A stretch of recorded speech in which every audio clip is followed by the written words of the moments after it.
Are you looking to play at the next level? MSN is now offering player recruitment videos. We are excited to partner with you and your family in getting you to the next level. To learn more about our packages and what we offer, head over to the MichiganSoccerNetwork.com. Remember, your journey starts with a click. My dad and my grandfather are officials. I've grown up around officials and seeing how much they enjoy being part of the games. As a student athlete, I've always appreciated the people out there who are willing to give back to the kids. The Legacy program lets me officiate while I'm still in high school, working younger kids' games. Officiating gives me a better understanding of the game. I get to make some pretty good money for a high school kid, and I even get to spend some quality time with my dad. There's help wanted. Just whistle. Sacker down by the end line. Puts us across. Lose your eye! And just like that, 1-1. Now Elders may look to take a shot. He does, and he buries it! Steps up, and just like that, Reed Dennis comes up big. Lose your eye, one-on-one. Lose your eye. Oh, he'll be taken down inside the box. Knocks back in. Nationals got it. Bicycle kick for a goal! Now Sacker. Sacker into the 18. Sacker shot. That goes off the goalkeeper's glove into the net. 2-1 here in the 32nd.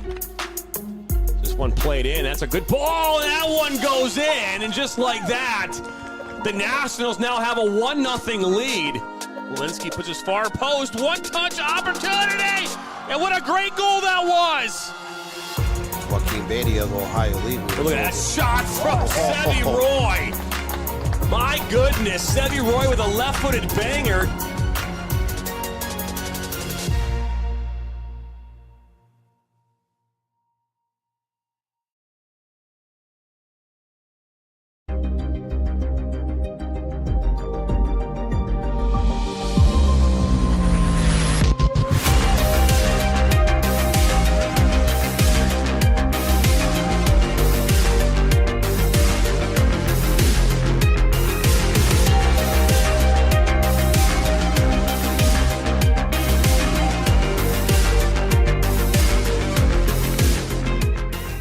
We are the MHSAA, a collection of 750 high schools and 750 middle schools, from Temperance to Copper Harbor, from New Buffalo to Alpena. Each year, more than 250,000 students play one of our 28 sports. More than 1.5 million fans attend our postseason games. There are 30,000 coaches and 8,000 officials, not to mention all of the volunteers. The MHSAA believes in the 4 S's. School sports should be safe and kept in the appropriate scope. We believe nothing beats great sportsmanship, and that scholarship in the classroom is more important than excellence on the field or court. Most of all, we believe school sports should be fun. So come out and join us at a game. Support your school, support your community, and come see what the excitement is all about.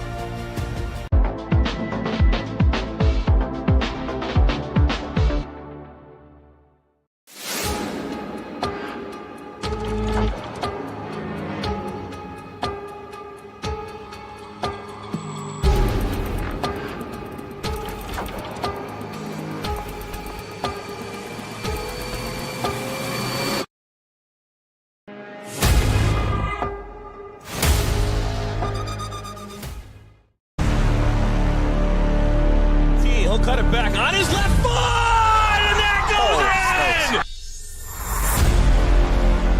Towards the 6, a one-time shot, and it's 2.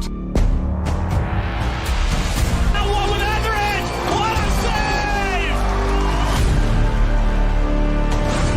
One-time shot! My goodness! One finds his way to the back.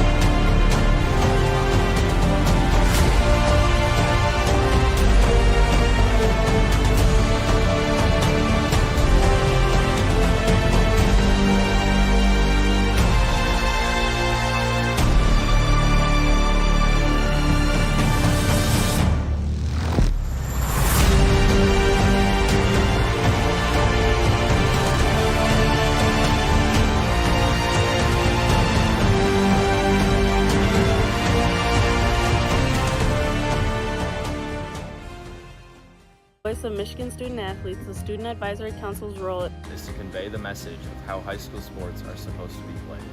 We were responsible for helping the MHSAA maintain a positive and healthy atmosphere in which interscholastic students can thrive. We believe athletes should be competitive, sportsmanlike, and excel academically. We believe students in the stand should have fun, but not take the focus away from the game. We believe coaches should act as teachers, helping student athletes develop while still keeping high school sports in perspective. We believe that parents should always be positive role models and be supportive of their child's decisions. We believe officials commit their own time to high school sports. And respect should always be shown and given to them.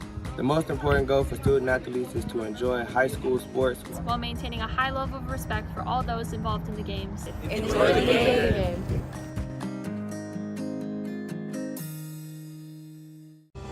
Are you looking to take your game to the next level? Did you know that MSN is now offering player recruitment videos? Our packages include a player profile where you show your preferred positions, the club, the league, or school that you play in, your current coach contact information, and more. The highlight videos could be self-submitted, 15 to 30 clips that will be put into a 3 to 7 minute long video. Video review of your Huddle, VO, or other platforms that you might have video on, as well as for an additional charge, MSN can come out and film games for you to create those clips. Our coach evaluation process, which is also an additional charge, where we have college coaches from various levels across the United States that will review your game film and provide feedback on how to improve that film, as well as also evaluating your play and what you can improve on. To learn more about our packages and what we offer, head over to the MichiganSoccerNetwork.com. Remember, your journey starts with a click.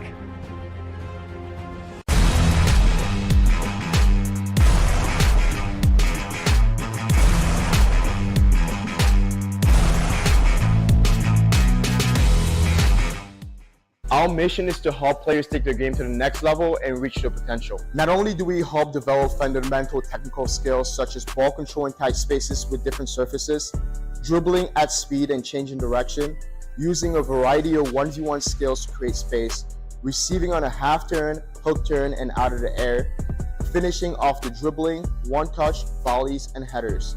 We help players get comfortable performing these skills at game speed with pressure and with both their dominant and non-dominant foot.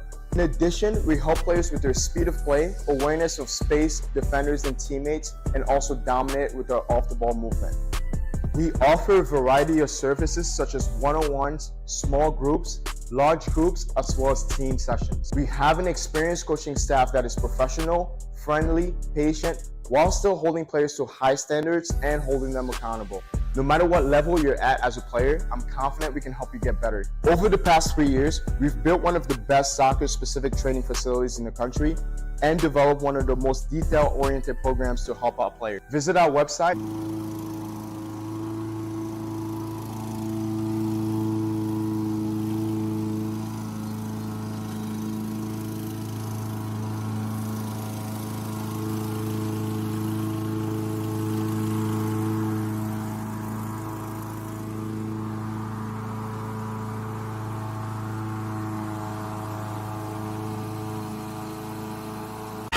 What rhymes with great?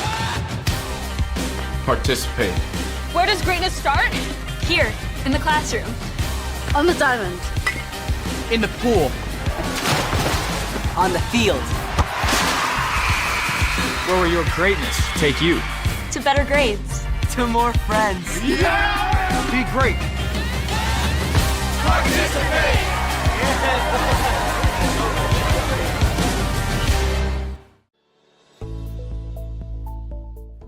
Granite City Food and Brewery has 2 Michigan locations in Troy and Northville. Serves made-from-scratch food, brews in-house beer, and even has brunch every Sunday from 9 a.m. to 2 p.m. To learn more about their daily specials or to book a private party, visit gcfb.com. Make sure you head over to Granite City in Northville at the corner of 7 Mile and Haggerty, or the Troy location at 16 Mile and I-75. The following is a presentation of the Michigan Soccer Network. And for Baccarat, get that going! Hugo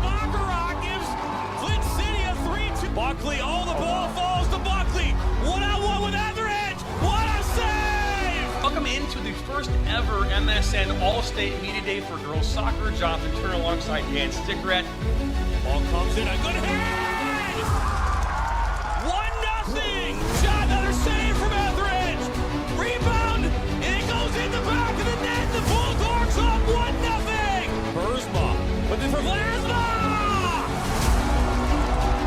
3-0! Stewart Heights with a shot! Over 90 and in!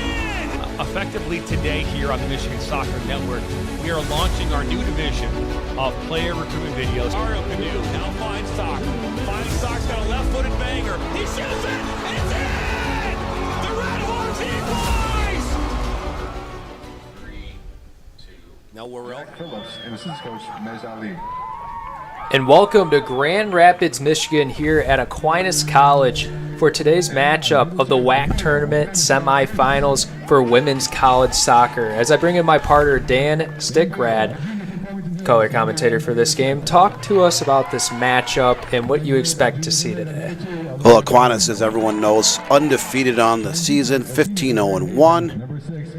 Ranked 5th in the country, and they have been an absolute offensive juggernaut this year, outscoring the opposition 79-5. So if their offense plays the way they have all season long, Lourdes is going to have to find a way to kind of slow that attack down. They are averaging 31.5 shots a game,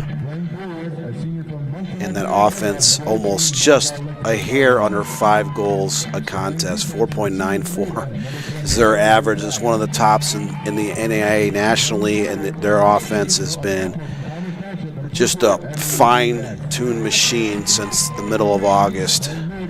Lourdes has had a great season as well. They're 13-3-1. They finished 9-3 in the conference. They did lose to Aquinas College here earlier. Back on October 19th, 3-0. And Lourdes' only other losses in the WHAC conference was Northwestern Ohio on September 28th, which they're going to be playing in the finals. Dan's going to have a big story to tell you about what happened after Wednesday's matchup with Rochester Christian and Siena Heights, and then they lost to Siena Heights as well, 3-0 on October 9th. But let's talk about what happened with Rochester Christian and why Northwestern Ohio is in the finals already. Correct. So a news release was sent out last night, and the WHAC uses the NAIA national ruling. Rochester Christian University used an eligible player in their 2-0 victory Wednesday night over Siena Heights. So Siena Heights will get the 1-0 forfeit win. Rochester Christian University had to forfeit that match, but they will not advance in the tournament. So Northwestern Ohio has a free pass to the WHAC championship game next Wednesday. They did not have to play today in the other semifinal match. So very interesting series of events that have taken place here in the WHAC women's soccer circles, where there's no semifinal being played. One team did have to forfeit their victory, so that will leave Northwestern Ohio a little bit more rested come next Wednesday. This game up on tap here. Aquinas College and Lourdes University out of Sylvania, Ohio. We're set to kick off here in just a few seconds. Lourdes in the black, Aquinas in the white. Aquinas will be going to the left, Lourdes going to the right. And if you didn't know, they call the logo in the middle St. Bernard as their logo since, I believe, when I read it was 2019 is when they updated it. The beautiful Aquinas soccer field. Grand Rapids, Michigan. Wanted to point out some noticeable stuff. Aquinas, 7 first team all-conference players, 2 second team. You have midfielder of the year, Lichtensteiger. 16, Sydney Schenk is the offensive player of the year in the WHAC. Ingrid Hettemann, who's been one of the most impactful defenders in the conference, wins defender of the year. And then Jace DeCosmo wins head coach of the year of the WHAC. So a lot of notable accolades for this Saints team. You look at Ingrid Henneman, the senior center back for Aquinas. She's a Grand Haven High School grad on the west side of the state. Their defense has been stout all season long, conceding just 5 goals in 16 matches coming into this contest. As we are underway here, Aquinas looking to attack quickly. as they will keep the pressure on Lourdes here early on. Schenk, the Offensive Player of the Year, playing a ball through. Just outside the 18, Lichtensteiger, back to Schenk. Schenk makes a move to the left, goes down to the wing on the left side. No cross in. They'll get it to Bowling. Bowling scored that 4th goal against Madonna, which was here on the Michigan Soccer Network on Wednesday night. Aquinas got a 4-0 victory over Madonna. Lourdes got a 1-0 victory over Cornerstone in their quarterfinal matchup, and that is why both these teams here are playing in the semifinal. So Aquinas very patient here in the first minute. As Aquinas gets a shot saved by the goalkeeper for Lourdes, Emmy Rogers. 1,440 minutes on the season, 11 goals allowed, and 54 saves. And she is a Romeo High School grad here in the state of Michigan. As we take a look at this replay right here, tough angle on that right side, and Rogers just closes that any sort of window playing with the post. But Aquinas' bread and butter for their offense has been the corner kicks, 121 to 30 corner kicks. I thought that was a crazy stat. They had 11 corner kicks on Wednesday. Corner kick goes up just outside the 6-yard box, takes a couple bounces, and Lourdes will look to attack the other way. You look at up and down their statistics as a team and with individuals. Aquinas has been amongst the national leaders in a variety of categories. You look at the total shots going into this game, 506. 242 of those are on frame. So on average, they've averaged 31.6 shots overall in each match, and their opposition just 5.3 shots. Which is, that's a 27 shot goal difference? Look at my quick math right there. Yeah, and then the shot on goal percentage, 48% of their shots are on goal, which is not typical for, typically you see it in like the 20s, 30s, maybe even a little bit lower depending on the team. If half of their shots are going to be on goal, which could result in a goal, and why they're 79-5, like you said, to open this game with goals for to goals against. Schenk now spins, tries to send a ball through, kicked away by Lourdes. And defensively, all starts with Kayla Shook between the pipes, the North Farmington grad. So 0.31 goals against average on the season. And the Saints have only conceded the 5 goals. They've had 10 shutouts coming into this match. It's a great defensive effort. Again, Ingrid Henneman, the senior center back, she kind of anchors that back line. They do not give up a lot of chances, but when you have a midfield and some attacking forwards where they control possession, they outshoot teams by a wide margin. The defense doesn't have to do that much work. However, when they are called upon, they do not concede very many shots over the course of a 90-minute match. As Lourdes being marked aggressively by the Saints, as they have not been able to even get it in Aquinas territory, even with having the ball for multiple passes and a decent amount of time into this possession. Slesniski tries to get a foot on it and get an easy goal, but luckily she was able to get the ball to Cecilia Hughes. Now they'll have a throw in off the touchline, deep in their own territory. Lourdes has not been really an offensive team this season. A lot of their scores, the leading goal scorers only have 5 goals on the season, 12 points, 10 points, 12 points. Yeah, Taylor Lynham, 5 goals and 2 assists.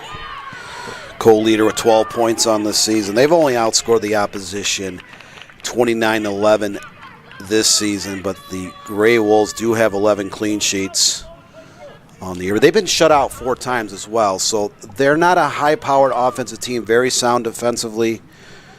Again, Emmy Roger from Romeo, Michigan, she has been a very high-quality goalkeeper for Lourdes this season. Senior goalkeeper for the Gray Wolves.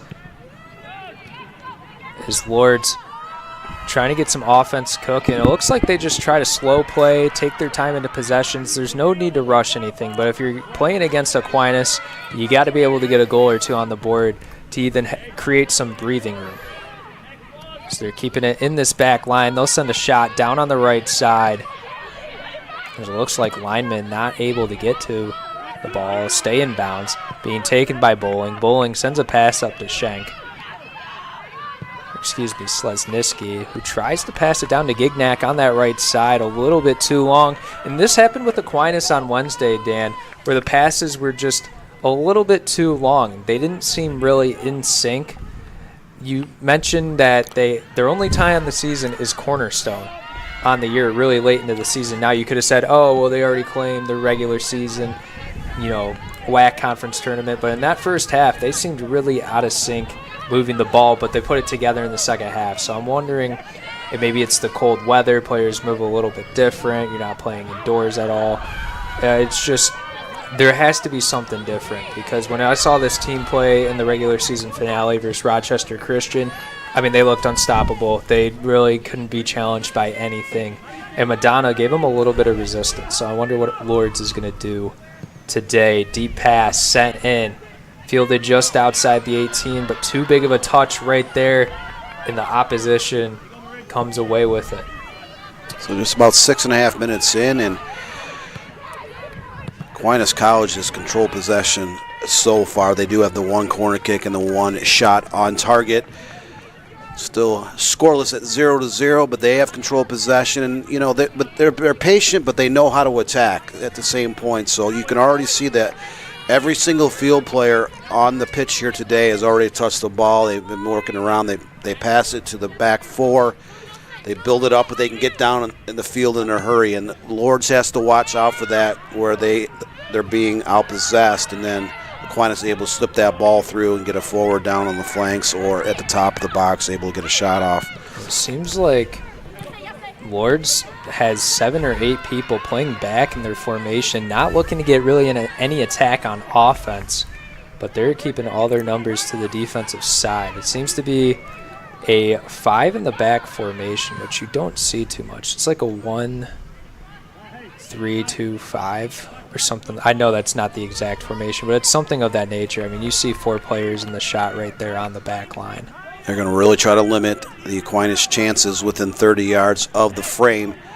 I had a pleasure of seeing a multitude of high school games this past fall in boys soccer, but occasionally where a team is overmatched, they'll try the same thing where they'll put 5, 6, 7, and we 8 were on a players. Call for a game between Traverse City West and Bloomfield Hills, and Bloomfield Hills, they kind of just tried to play defense the whole entire time, and that limited the amount of offensive opportunities. So you have to learn to play efficient if you're Lourdes, and that's kind of the mindset you have to play if you're head coach Jackie Phillips, who's in her 10th season at Lourdes University. She had previous coaching experiences at Adrian College and then Frostburg State University. As Lichtensteiger, the leading goal scorer, tries to put the first one on the board, but it's just outside to the left. So great effort by Lichtensteiger off the steal. She uncorks one from about 30 yards out, just wide left of the framework, but you can see how quickly they regain possession. They get the ball in the final third in the field in quite a hurry. As they flip the field really quick, being in their own third. Henteman, a big part of that. When the ball goes into Aquinas territory, Henteman is able to flip it from one side to the other, and they get the 2-on-2s, the 3-on-3s, the small numbers advantage where there's not 5, 6 people back on defense. There's only 2 or 3, and they take advantage of those one-on-one, isolation opportunities. It's now TAC, who she's a defender, but she was able to get a header goal off a corner kick in their last matchup. TAC was an all-state honorable mention player at Grand Rapids Forest Hill Central here just a few years ago. She went to Grand Valley State and then transferred to Aquinas, so has been in the Grand Rapids area for her whole high school and collegiate career. She sends a pass that is quickly headed away. Bowling on the recovery as a lineman, almost able to win that 50-50 ball. Almost a turnover in the back 4 by Aquinas, but they were able to recover and get the ball downfield in a hurry. As Shank gets it, Slesniski going to her right, takes a shot, blocked by Lourdes. And Lourdes looking to counterattack, gets the ball up to Lyman, and she will get a foul call, and it'll be Lourdes going down. So they have a free kick opportunity. First foul of the game, 9 minutes in. That's honestly, it's about 10 minutes in now. You don't see that a whole lot. Typically we see fouls, called in the first couple of minutes. It's been a really clean game, just opponents feeling each other out. This is what a heavyweight fight that goes 12 rounds. Those first few rounds, you just you're throwing some jabs, but you're not going for that big punch.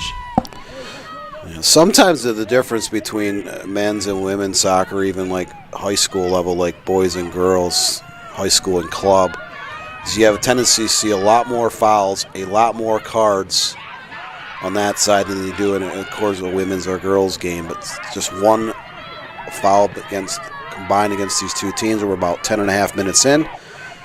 As Reese deflects the cross from Lourdes, and Aquinas will throw in on the touchline going the other way. Reese, one of their center mids, she does a really good job of just distributing the ball and coming up with clutch plays on defense, not allowing any sort of attacks from the other team. Madonna, they got it down a lot of the times, and Victoria Sia, who was the leading goal scorer for the Crusaders, wasn't really able to get past Reese or anyone on that back line or in the defensive midfield, as Lichtensteiger gets the ball in the right corner of the 18, takes a shot from deep, up a little bit too high.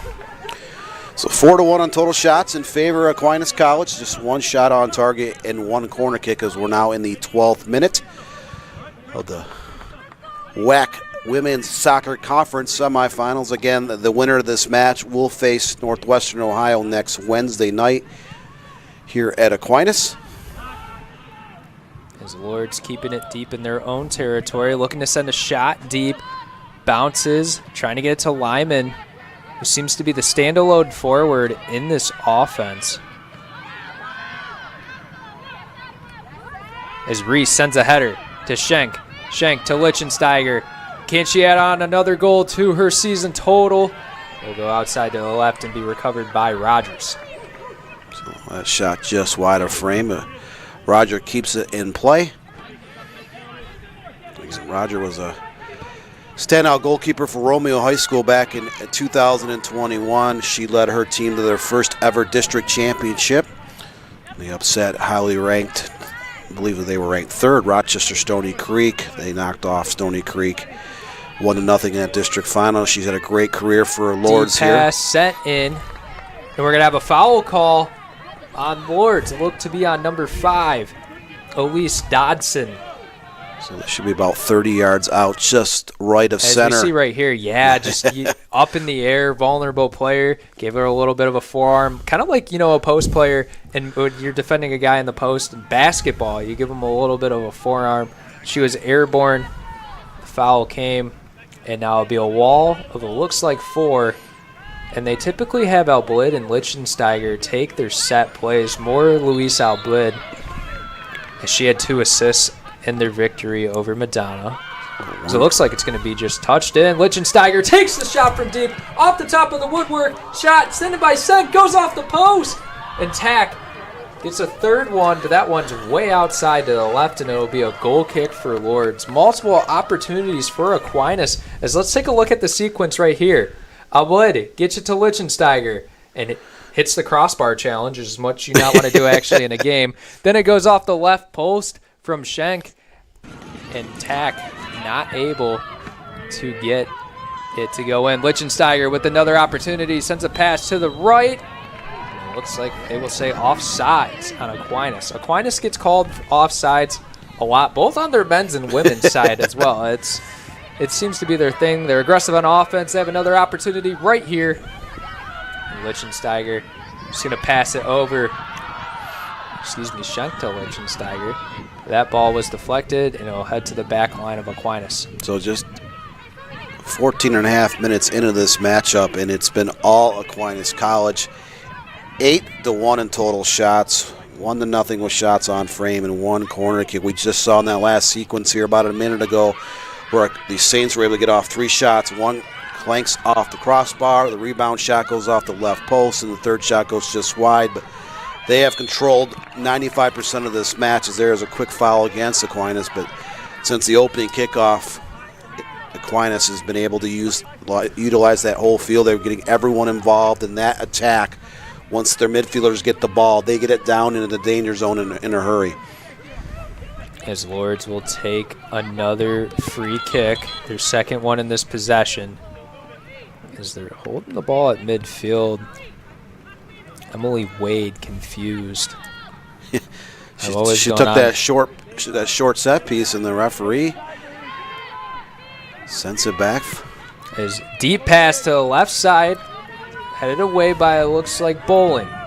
Shot sent in from deep from Lourdes. Goes a little bit too far to the right, but Wade will recover and try to get the first goal of the game. Cross goes into the box, poked away by Hentemann in this Aquinas defense as they'll look for a quick counterattack right here. Slesniski sends it down to the left side. Alblid gets it up. Schenk, the offensive player of the year in the WHAC, gets it to Lichtensteiger. A little bit of a contest there from Lourdes, but Schenk will look to send it across. Keeps it on the ground. Rogers not able to step out in front of it, but one of her teammates does, and it'll go over the touchline. You saw that, how the back line for Aquinas, how steady they are. They were able to get that ball cleared without really giving a clean look at the goal. And they get the ball downfield in 10 seconds. Slesniski does a give and go with Lichtensteiger, but poked away by Lourdes as the defense continues to stay strong here throughout the first half of the first half. 17th minute, still 0-0. Aquinas attacking on all cylinders, unable to find the back of the net thus far, but they have control play. They have been attacking wave after wave after wave. So switch it to the right side of the field this time. Poked away once again by Lourdes. The back line of Lourdes continues to apply pressure and keep contesting everything and not allow Aquinas to get anything to come easy to them. Hentemann with it. Sends a pass through, but it's quickly knocked away by Lourdes. So Lourdes just not I know Aquinas had that one sequence where they got 3 shots off, but other than that, it's been tough pressure faced on this tough pressure for Aquinas faced by Lourdes as they might try to get a shot off right here. Schenk gets it down to Luis Alblid. She'll switch it to her right foot, send it across. Poked away once again by Lourdes.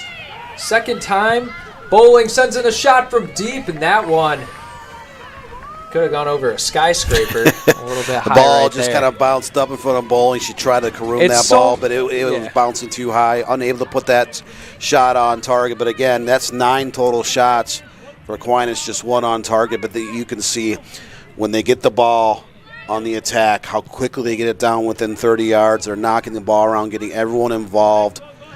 It's just a matter of time when they start putting more shots on frame, because Lourdes had 1 deep cross into the far right side of the box just here about 2 minutes ago. That is the only time they've ever been even close to the Aquinas goal.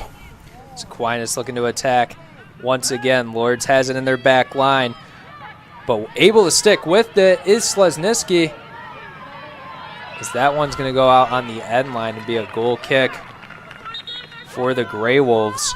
But Lourdes, they've been trying to get it up to Taylor Lyman, their leading offensive player, someone they look to as we see multiple substitutions coming in for the Grey Wolves, as they're going to look to empty out their bench early and get a lot of fresh legs. They're having to fight a lot on defense, and they got to have people being able to fly around and contest this Aquinas offense. So it looks like we might have to redo it here. It's the second time they've had Lourdes retake a set piece. 20th minute, still 0-0. Lourdes University Aquinas College, the #1 seed in the WHAC tournament.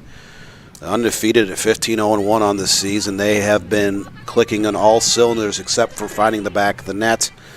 9-1 in total shots. But you can, again, they're seeing they knock the ball back to their back line. They start building up in a hurry. As now they'll feed the ball over to the Reese just outside the center circle. As she'll look to set this offense up. Gets it to Tack, as that was just a miscommunication right there. A little bit behind Luis Alblid, but Hentemann is going to reset, or excuse me, Bowling comes up with the steal and is going to reset this offense for Aquinas. As here's what they do. They send it deep. They get it to their forwards. Schenk dribbling around back and forth. Can't decide which way she wants to go. She'll go to the left. She'll try to do a give and go with Luis Alblid and just goes out. Lourdes has just got a counter for everything that Aquinas sends at them right now. Back line, kind of the bend up, don't break thus far as we're now in the 21st minute. But you have to imagine that they keep peppering the ball in the final third of the field. They're building up in a hurry. They're getting a lot of shots off. If Aquinas is able to score a goal here throughout the course of the first half, if those floodgates do not open. Only 3 back in this back line for Aquinas, that being Hentemann, Tack. Strong parts. Lichtensteiger takes a shot. It's blocked once again. Lourdes' back line continues to step up in the big moments.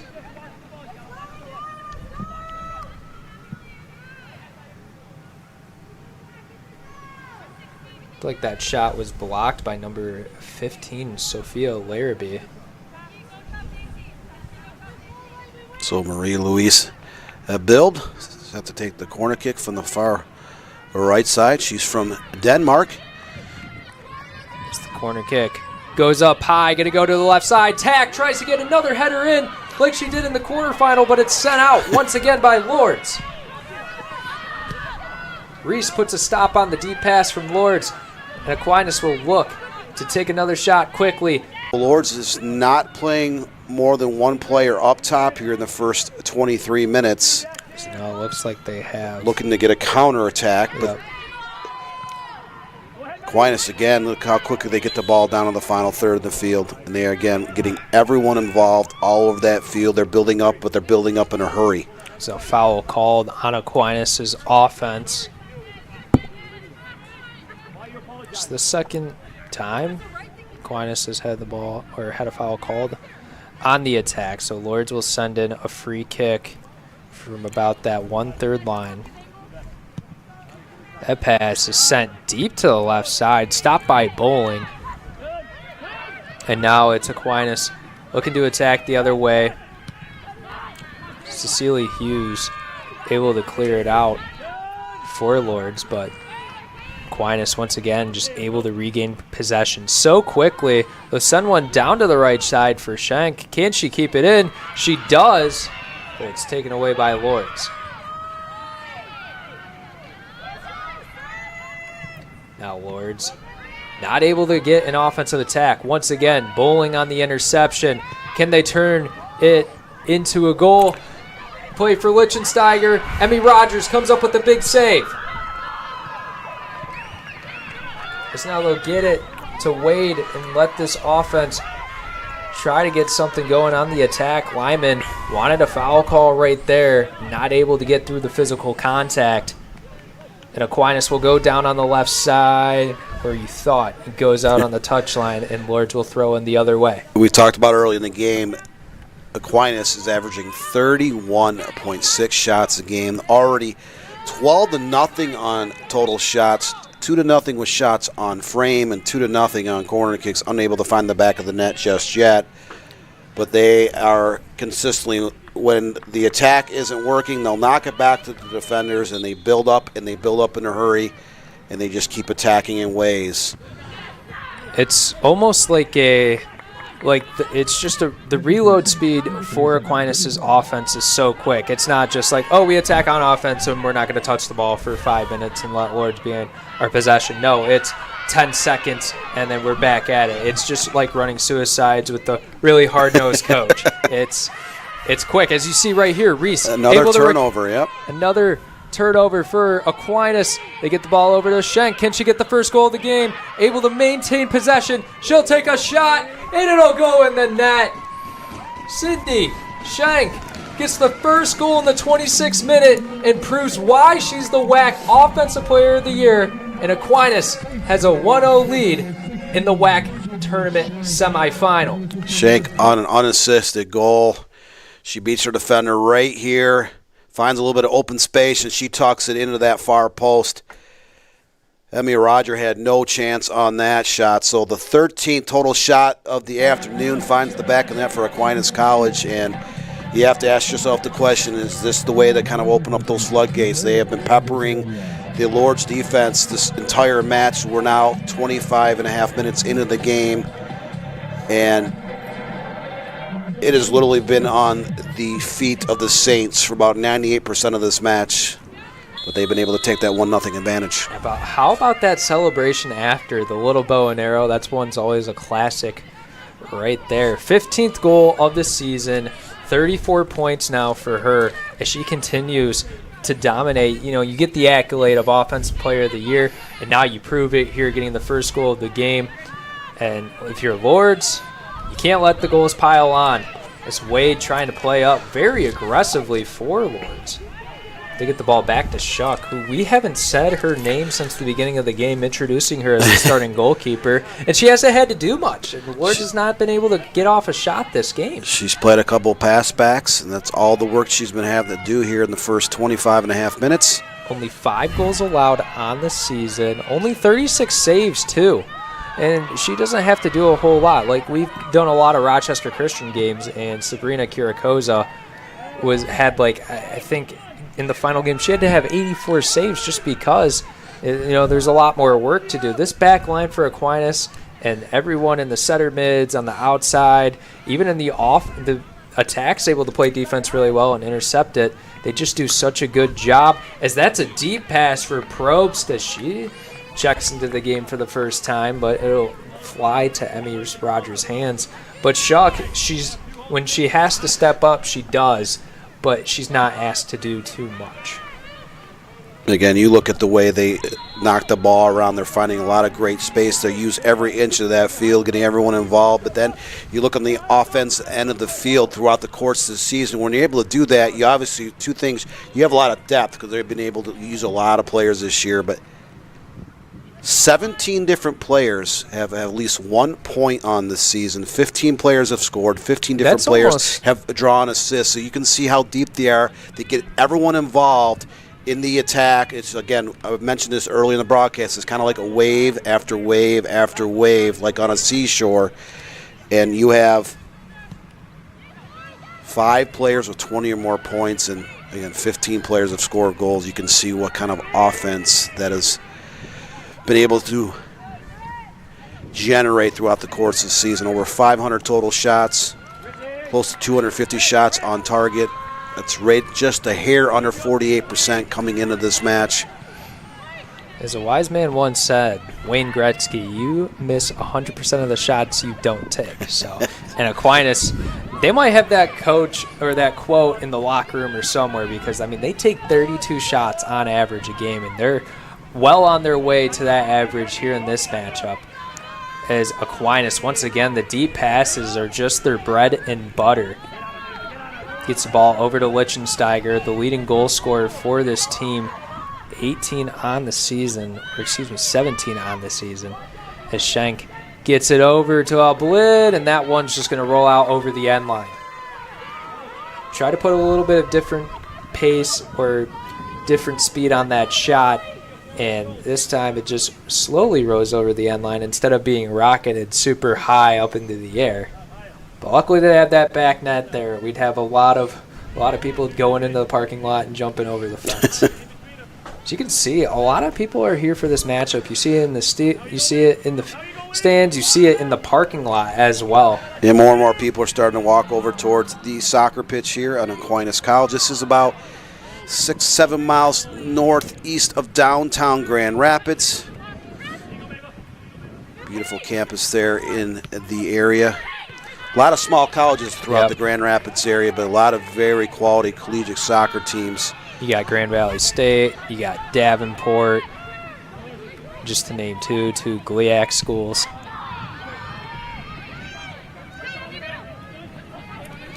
There's a lot of high schools around in that area. East Grand Rapids on the boys' side for high school, Grand Rapids Catholic Central, and then you have the suburbs like Hudsonville, Rockford, Kentwood, all these schools in the area. It's very high populated, but also very nice. You never go anywhere in Grand Rapids and almost feel like threatened to go anywhere. It's a really nice area. I do some commentary for Davenport Athletics, so I always go to Caledonia. And then I go visit some friends at GVSU or wherever I need to go. So I always like going out to the west side of the state. As the Lourdes looking to get their first real attack of the game, they're able to keep it in Aquinas' possession. Bowling has something to say about that. She'll get the ball all the way down on the left side to Lichtensteiger. She'll keep it on the left. Miss pass to Schenk, but it goes off Hughes' right foot. So we'll have a throw-in for Aquinas. So we got some more substitutions checking into the game. Number 27, Holly Robinson, and number 20, Jalen Thornton, checking in for the Grey Wolves. About 15 or less than 15 minutes in this first half. As this one's flown by so far. This one started out a little bit slow, but Aquinas is able to get the ball rolling figuratively and literally towards the net so far. You know, the approach Lourdes has taken in this game, they are sitting a lot of players on that back line, more players playing like more of a holding midfield position, but they are taking a gamble, unable to generate a single shot or corner kick here in the first 31-plus minutes. You're down 1-0. You're still sitting a lot of players back. At what point do you try to play straight up? Because at this rate, you're likely not going to be able to get a quality scoring chance against the defense of Aquinas College. We talked about this in the pregame and early in the match. 0.31 goals against average, one of the top team GAAs in the country. They've only conceded 5 goals all season, 10 clean sheets in 16 matches. So you're looking at what kind of defense this team has, and they do not give up very many great chances. And some of those goals have come in the second half where Aquinas is starting to, go deeper and deeper into their bench. And they played 2 quality opponents and out of conference and SCAD Savannah. They beat them 2-0, the number 14 team in the country, 2-0, and the number 15 Indiana Wesleyan, they beat them 3-1 as well. So it's not like this team's, not that the WHAC conference is a step down in competition, but they can get it done on the national level and out of conference, as well as we will hopefully continue to see in the NAIA national tournament, which they already claim a bid, being the regular season champions. And the runner-up, if Aquinas wins the WHAC tournament, the runner-up, which would be Northwestern Ohio, would also get a bid in the national tournament as well. The WHAC has several quality teams on the women's soccer side here the last couple years. Aquinas, Northwestern Ohio, they're ranked 24th in the nation entering the WHAC tournament. So the final regular season polls came out on Wednesday, which was the starting day of the WHAC conference tournament. Schenk taking it down, trying to send a pass through, but too many players on that Lourdes back line, not able to send it through. So they'll look to get some numbers down, Niblet to throw in. As they'll get the ball to Probst. Brittany Probst is a substitute for this team, but she's been able to be an impactful person distributing the ball, putting pressure on the defense when they have the ball as well. It's just she does a really good job on all facets, has an all-around skill set, and that's sometimes what you need out of your forwards. You don't want to have too many players only good at one thing, because then that means you're going to have a hole somewhere. You need someone with an all-around skill set that has the ability to do multiple jobs. That's one thing Aquinas has. They have a lot of players that know their role. They know their roles well. They work as a great unit out on the pitch. Again, they forced yet another turnover. But I would like to make a comment about, the weather again today. Yeah, if you look from mid-August when colleges and high schools and clubs were starting their preseasons to now we're in mid-November. In my 32 years working in the media circles here in Michigan, I can't ever remember a 3-month stretch in the fall, summer in the fall, where it has been consistently great weather. Yes, there's hardly a clouds in the sky. Michigan doesn't have any rain or snow today. We had some rain earlier in the week, but for the most part, it's been dry. And hopefully that doesn't mean, you know, in the winter we have a lot of snow, because that makes traveling purposes a lot more harder. We might pay the price in a month or two. Lichtensteiger sends in a deep pass, taken away. Finslon not able to clear it out, and it looks like Lauren Niblett down on the ground. It'll be a foul call against Lourdes, and they'll have a free kick deep on the left side. So just the second foul of the match against Lourdes, but this one is about 30 yards in front of the goal on the far left side. It's a great opportunity for Aquinas coming up to be able to serve that ball in the box. And last time Aquinas had a free kick, we saw 3 shots taken in a row. So let's see if that is a recipe for success here again. It looks like it's going to be Luis Alblid once again.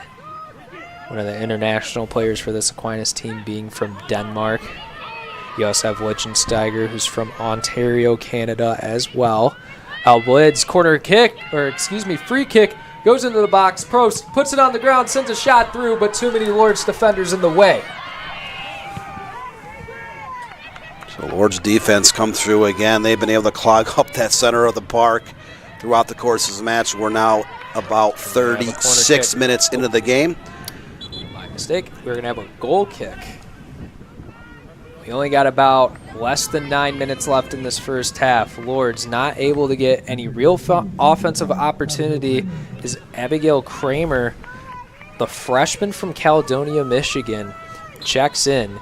She was in that Rochester Christian matchup last week, or a week and a half ago now. She didn't check in against Madonna, but she's getting some real crucial minutes here at the end of the first half. Yeah, Kramer's part of that Caledonia High School, which kind of made shockwaves during the high school girls season back in June. They knocked off Hudsonville in a shootout 1-0. They were outshot 27-2 in that match, forced a shutout, able to knock Hudsonville off. Hudsonville was ranked in the top 25 in the country last spring. She was part of that great defensive effort from Caledonia. As a lot of Hudsonville girls are on the Davenport team, I've had the pleasure of doing some Davenport soccer games, and when I take a look at the roster, they have about 4 players off the Hudsonville team, no matter what the class is. And obviously you see it, you know, being a top 25 team in the country. I mean, that's a big honor to have. Lourdes has a real opportunity to get some offense. Free kick sent in, headed away by Aquinas. That ball goes up, out, and to the right. So they have not been called upon very often so far in this match, but defensively, when they are asked to clear the ball, that defensive back line for Aquinas College they've just been sterling. They just have it. They just know they make right plays at the right time defensively. They never really get caught off guard. They're never in the wrong position. They're coached to play in the right position, which James DeCosmo has only had 4 losses and 5 ties in his career. The rest are wins. He's done a really good job with this Aquinas women's team, his 3rd year as the head coach. Both seasons prior, he's had them in the NAIA National Tournament, won the WHAC Conference Tournament title in 2022, and he has a great hold of this program, and it's only going to continue to get better under his leadership. I mean, 2 quarterfinal appearances in the NAIA National Tournament in 2023 and 2022, which is their best result yet. Obviously, they want to chase after that national championship and look at the big picture, but you got to do it game by game. You can't look at it all at once. And right now, Lourdes is the obstacle in their way. But you look at the numbers in this game throughout the course of the season, really the last 3 years, you can see how organized the Saints are. Again, they get a lot of touches around the field. They're moving people around. They have a very deep bench to be able to play a lot of players throughout certain games this season. They have some of the leading goal scorers and assist leaders in the country. Several players are on that top 50 list. And you can see it even in the WHAC all-conference teams that came out here just a couple days ago. 7 first-team selections, 2 second-team selections. They are the offensive player of the year, the defensive player of the year, the midfielder of the year, the goalkeeper of the year. I mean, they were well represented. You know, so coaching, they've been able to bring the players in to the NAIA level, and they are very organized. And you can watch this match or any other and see how balanced this team is. Probst not able to get it past Lourdes, as now they're taking the ball It looks to be Rachel Nelson. She sends a deep pass on the left side. A little bit too much sauce on that one, and it'll be a goal kick for Aquinas. So just 5:48 left in the first half. It feels like it's only been 20 minutes. We're pretty lucky with so far in the WHAC tournament. In the men's soccer tournament quarterfinal game between Aquinas and Northwestern Ohio, that one was a little bit longer, a lot more stoppages in play. But this Aquinas women's team, they play clean. They don't look to get cards too often. They just try to get the job done and get it done as quick as possible. Yeah, they are very clean. Seeing just 17 yellow cards issued to the Saints this season. They have not been issued a single red card. Makes some plays in space. She'll send in a shot. Blocked by Lourdes. As this Lourdes back line, they continue to just keep blocking shots. Reminds me of Victor Wembanyama. Or any really, center in the NBA, or, just getting all these block shots. It just seems to be a common theme for this team. So 15 total shots by Aquinas College here in the first half. I would say 5 of those shots have been blocked. Yeah. They also took a shot off the crossbar, another one off the post, and those were in succession there early in the first half, which followed a free kick. Nibble it, but feeds it up to Kramer. Kramer getting her first real touch of the game. Sends a pass up to Lichtensteiger, but it's taken away as first on. Again, another steal by that Aquinas midfield. And, they're a patient team because, hey, if they attack, they put a shot wide or over the goal, they turn the ball over, they're right back at it again. They have already had more than a dozen steals in this game, and they put their trust on their back line. If the ball does get through, they know that more often than not. Segovia tries to send up a pass to Kramer. That ball will be stopped by Emmy Rogers. But continue on what you were saying. Yeah, they have faith in that back line where they know if the ball does get through that defense, that they have a very good goalkeeper, one of the best goalkeepers in the nation. That back line has only given up the 5 goals. You watching this match, the few times that Lourdes has been able to get the ball into the final third of the field, it is quickly cleared out of harm's way. So when you have that much trust in your defense, you can see it on the offensive end where that defense not only does its job of clearing the ball, but they're able to get the ball and help build from the back and build in a hurry. Yeah, I mean, Aquinas, when they have the real successful offensive possessions, it's 5+ passes. It's not, one dribble is going to take it up, when one player is going to dribble it up all the way. It's we're going to move the ball around efficiently, successfully, whether it's deep, short. I mean, it could be 1 inch to 100 yards down the field. Just over 42 minutes into this match. And Lourdes hasn't been able to get any real offensive opportunity. And obviously, like we've said the whole time, when you're playing about 8 players back to be on the defensive side, I mean, that's only 3 players that are able to pursue a counterattack. You have to wait for all those players to come back down the field. And Aquinas, one of the best defenses in the country, you're not going to catch them slipping when they have time to recover and get set in their defense. You got to find a way to get a quick goal or two, kind of be lucky a little bit. Aquinas trying to get one more goal before the end of the half. Great pass up to Probst. Probst is going to look to send in a cross. She'll send that one towards the end line, but Emmy Rogers is able to put a stop on that.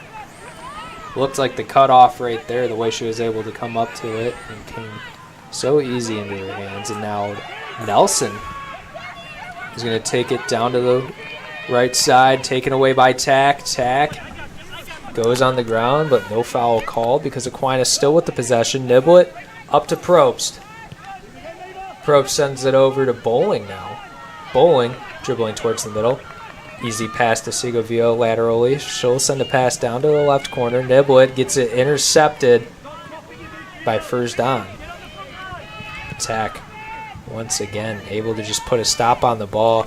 It looks like Aquinas might take their time a little bit, see if they can get Lourdes to come up to the ball and go away from their identity of the bend don't break defense. As Niblet's pass put on a stop right there. Now they're just going to battle for a ball back in the air, going in multiple ways, no one with a clear possession. Segovia sends it in. to Kramer. Kramer trying to make it play through two defenders, able to still stick with it, but that one's just poked away at the end. But Segovia, partner in crime, steps up right there. Kramer sends a pass into Probst. Probst, Lichtensteiger.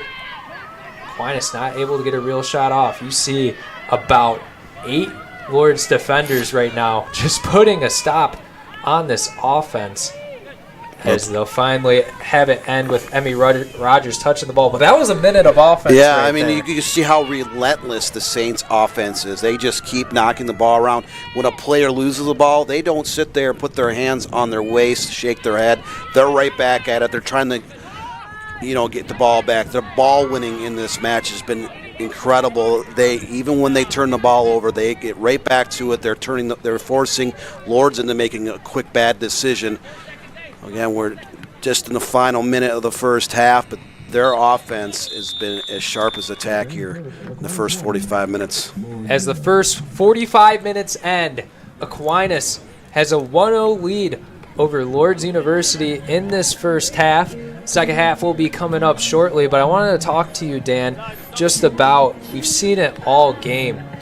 Lourdes' defense, there's 7, 8, 9 people back there. What do you think the adjustments Lourdes has to make if they want to at least get a counter punch, make it 1-1, and make it even on the score? Well, they're only having one striker up top, and their inability to even get the ball up there to even create a chance it's been completely nullified by that back line by Aquinas. So they might have to make some adjustments in terms of getting a second attacker, or maybe move one of those defenders up into the midfield, because they're not generating any chances. They have no corner kicks, no shots, nothing on target. Their only stat of the game really is Roger has 2 saves, and they've had 2 fouls against the Gray Wolves. That's it. Aquinas literally had the ball on their feet about 95% of that first half. They have a 15-0 shots advantage. Just 3 shots on target and 2 corner kicks. But that relentless style of play where they just come at you in waves, they are stripping the ball away from the midfielders of the Lourdes University, and you can just see that now on the scoreboard. It's 1-0, but this has been an absolute dominating effort so far by the Saints. Big task for Jackie Phillips to make some adjustments coming into the second half, and we will be there in the second half with you on the Michigan Soccer Network. See you in the second half, everybody. Now Worrell has a good cutback from him. He'll fire one, and that's going to go in!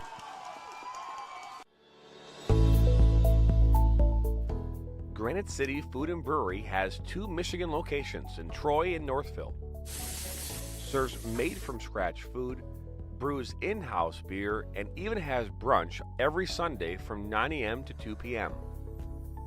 To learn more about their daily specials or to book a private party, visit gcfb.com.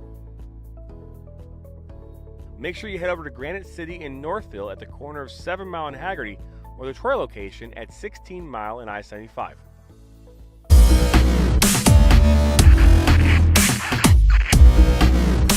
Are you looking to play at the next level? MSN is now offering player recruitment videos. We are excited to partner with you and your family in getting you to the next level. To learn more about our packages and what we offer, head over to the MichiganSoccerNetwork.com. Remember, your journey starts with a click.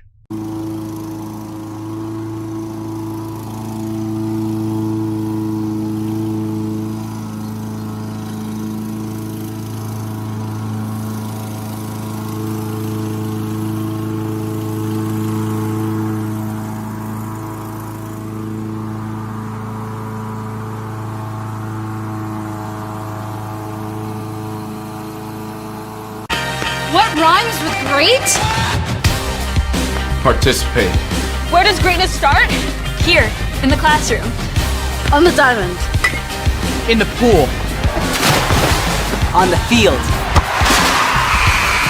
Where will your greatness take you? To better grades. To more friends. Yeah! Be great. Participate.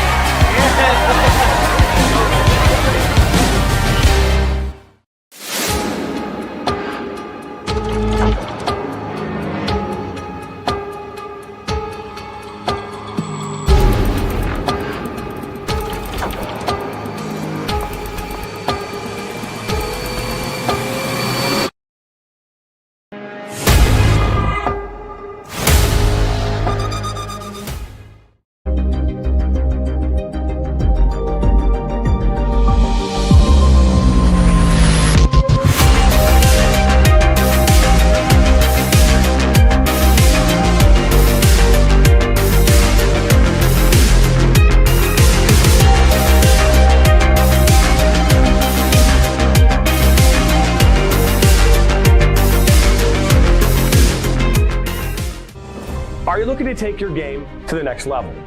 Did you know that MSN is now offering player recruitment videos? Our packages include a player profile where you show your preferred positions, the club, the league, or school that you play in, your current coach contact information, and more. The highlight videos could be self-submitted, 15 to 30 clips that will be put into a 3 to 7 minute long video.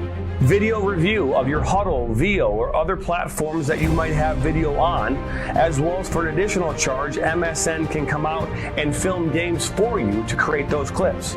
Our coach evaluation process, which is also an additional charge, where we have college coaches from various levels across the United States that will review your game film and provide feedback on how to improve that film, as well as also evaluating your play and what you can improve on. To learn more about our packages and what we offer, head over to the MichiganSoccerNetwork.com. Remember, your journey starts with a click. I'm a husband. I'm a father. I'm a sister. I'm a son. I'm a brother. I'm a daughter. I'm a sister. I'm a referee. I'm a referee. I am a referee. I'm a referee.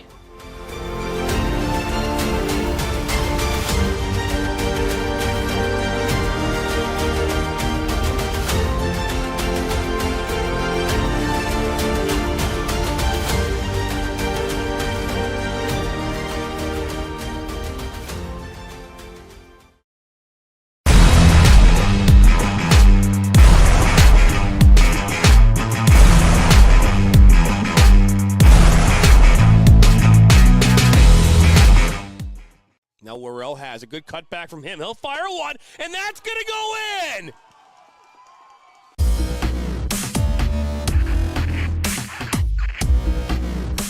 Are you looking to play at the next level? MSN is now offering player recruitment videos. We are excited to partner with you and your family in getting you to the next level. To learn more about our packages and what we offer, head over to the MichiganSoccerNetwork.com. Remember, your journey starts with a click. My dad and my grandfather are officials. I've grown up around officials and seeing how much they enjoy being part of the games. As a student athlete, I've always appreciated the people out there who are willing to give back to the kids. The Legacy program lets me officiate while I'm still in high school, working younger kids' games. Officiating gives me a better understanding of the game. I get to make some pretty good money for a high school kid, and I even get to spend some quality time with my dad. There's help wanted. Just whistle. Sacker down by the end line. Puts us across. Loser eye! And just like that, 1-1. Now Elders may look to take a shot. He does, and he buries it! Steps up, and just like that, Reed Dennis comes up big. Loser eye, one-on-one. Loser eye, oh, he'll be taken down inside the box. Knocks back in. Nationals got it. Bicycle kick for a goal! Now Sacker. Sacker into the 18. Sacker shot. That goes off the goalkeeper's glove into the net. 2-1 here in the 32nd. This one played in. That's a good ball. And that one goes in. And just like that, the Nationals now have a 1-0 lead. Walensky puts his far post. One-touch opportunity. And what a great goal that was. Joaquin Beatty of Ohio League. Look at that shot from Semi Roy. SAA, a collection of 750 high schools and 750 middle schools. From Temperance to Copper Harbor, from New Buffalo to Alpena. Each year, more than 250,000 students play one of our 28 sports. More than 1.5 million fans attend our postseason games. There are 30,000 coaches and 8,000 officials, not to mention all of the volunteers. The MHSAA believes in the 4 S's. School sports should be safe and kept in the appropriate scope. We believe nothing beats great sportsmanship, and that scholarship in the classroom is more important than excellence on the field or court. Most of all, we believe school sports should be fun. So come out and join us at a game. Support your school, support your community, and come see what the excitement is all about.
of Michigan Student Athletes, the Student Advisory Council's role is to convey the message of how high school sports are supposed to be played. We were responsible for helping the MHSAA maintain a positive and healthy atmosphere in which interscholastic students can thrive. We believe athletes should be competitive, sportsmanlike, and excel academically. We believe students in the stand should have fun, but not take the focus away from the game. We believe coaches should act as teachers, helping student athletes develop while still keeping high school sports in perspective. We believe that parents should always be positive role models and be supportive of their child's decisions. We believe officials commit their own time to high school sports. And respect should always be shown and given to them. The most important goal for student athletes is to enjoy high school sports while maintaining a high level of respect for all those involved in the games. Enjoy the game.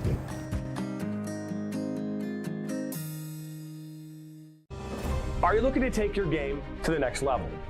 Did you know that MSN is now offering player recruitment videos? Our packages include a player profile where you show your preferred positions, the club, the league, or school that you play in, your current coach contact information, and more. The highlight videos could be self-submitted, 15 to 30 clips that will be put into a 3 to 7 minute long video. Video review of your Huddle, VO, or other platforms that you might have video on, as well as for an additional charge, MSN can come out and film games for you to create those clips. Our coach evaluation process, which is also an additional charge, where we have college coaches from various levels across the United States that will review your game film and provide feedback on how to improve that film, as well as also evaluating your play and what you can improve on. To learn more about our packages and what we offer, head over to the MichiganSoccerNetwork.com. Remember, your journey starts with a click.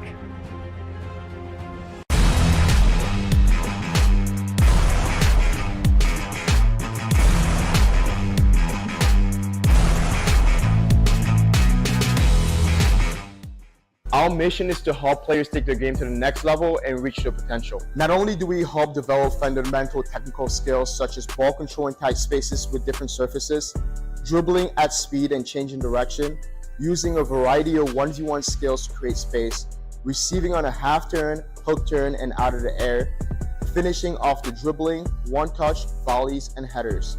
We help players get comfortable performing these skills at game speed, with pressure, and with both their dominant and non-dominant foot.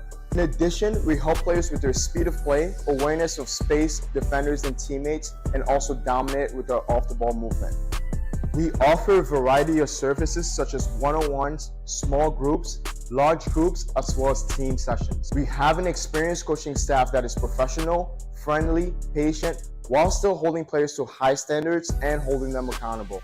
No matter what level you're at as a player, I'm confident we can help you get better. Over the past 3 years, we've built one of the best soccer-specific training facilities in the country and developed one of the most detail-oriented programs to help out players. Visit our website.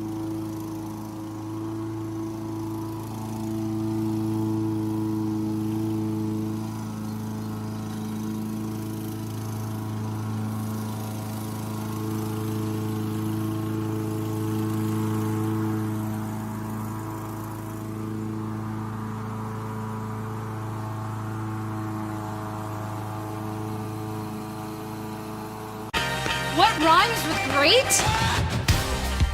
Participate. Where does greatness start? Here, in the classroom. On the diamond. In the pool. On the field. Where will your greatness take you? To better grades. To more friends. Yeah! Be great. Participate.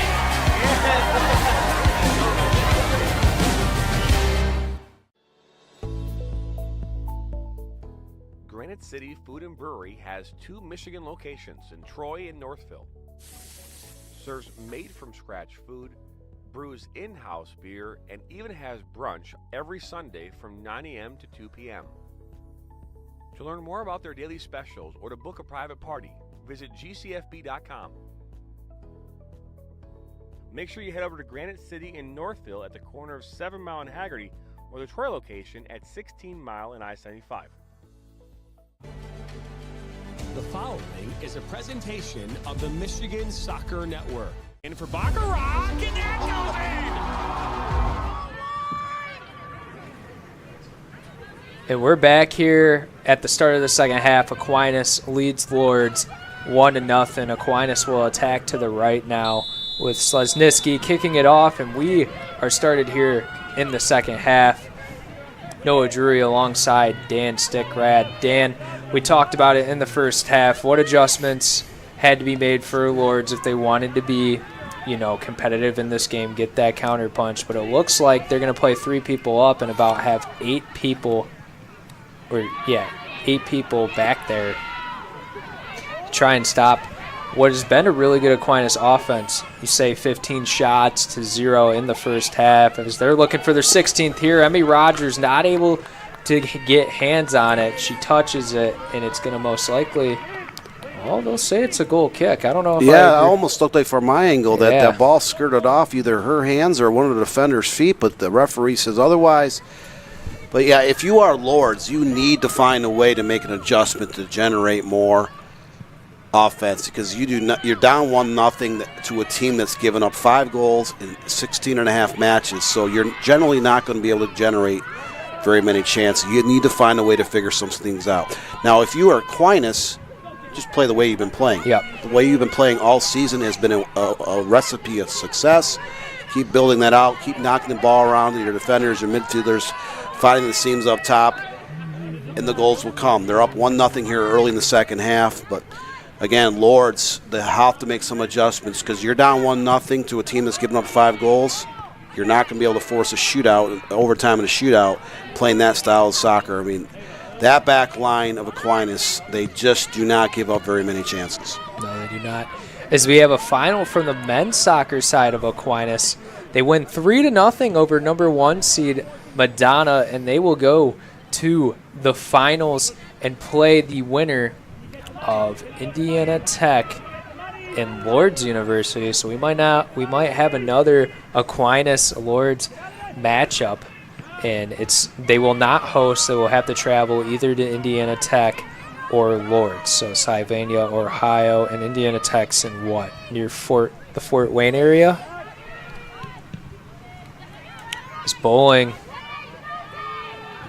pokes it out, and Aquinas, they like to play through their defense a lot to generate their offense, play in that back third, but you'll see this big pass from Hentman that goes down to the right side. Now it's intercepted by Lourdes, and they look to attack the other way. Michaela Dillinger, who had the only goal against Cornerstone to get the 1-0 victory in the quarterfinal match, not able to maintain possession right there, is another deep pass from Ingrid Hentman. Gignac sends it up. Schenk.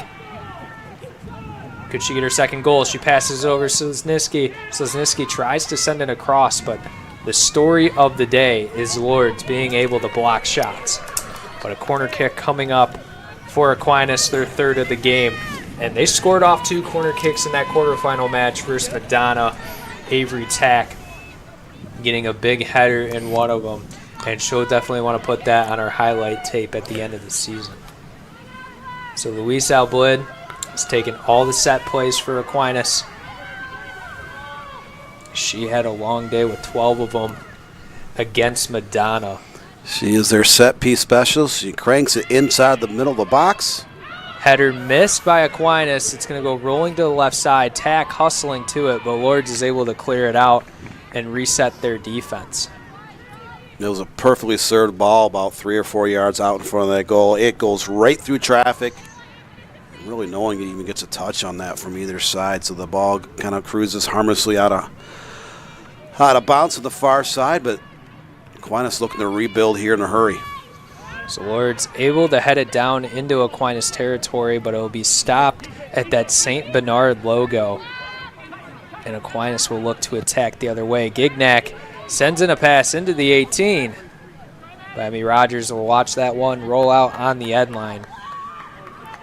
And it will be a goal kick for the Grey Wolves. Grey Wolves still sticking with that defense-first mentality early in this first half, but you have to be able to come away with at least some opportunities at the net. They haven't had one where they've been inside the 18 and been able to get a goal, as Lyman gets her pass taken away, and Gignac, who's been more in the midfield, kind of that outside mid for the Saints. She's playing up on offense right now. Getting towards the end line, not able to keep that one in bounds as it'll hit the side of the net. Be a goal kick for Emmy Rogers. Just a little bit of running out of real estate there on the far right side. But again, Aquinas just about 5.5 minutes into the second half. They are already continuing to control play, just like the entire 45 minutes of the first half, where they have kept Lourdes' defense kind of on their heels, and they're looking to attack once again. As the Lourdes not able to get it past the back line of their defenses. They're trying to look for something. They get it up right there to Dillinger, as she'll be able to send it to the middle. Maybe Lourdes can create some offense right here. Some great dribbling by Lyman, but she simply just gets taken out of the play by Lichtensteiger. Great defensive play right there, hence why she is the midfielder of the year.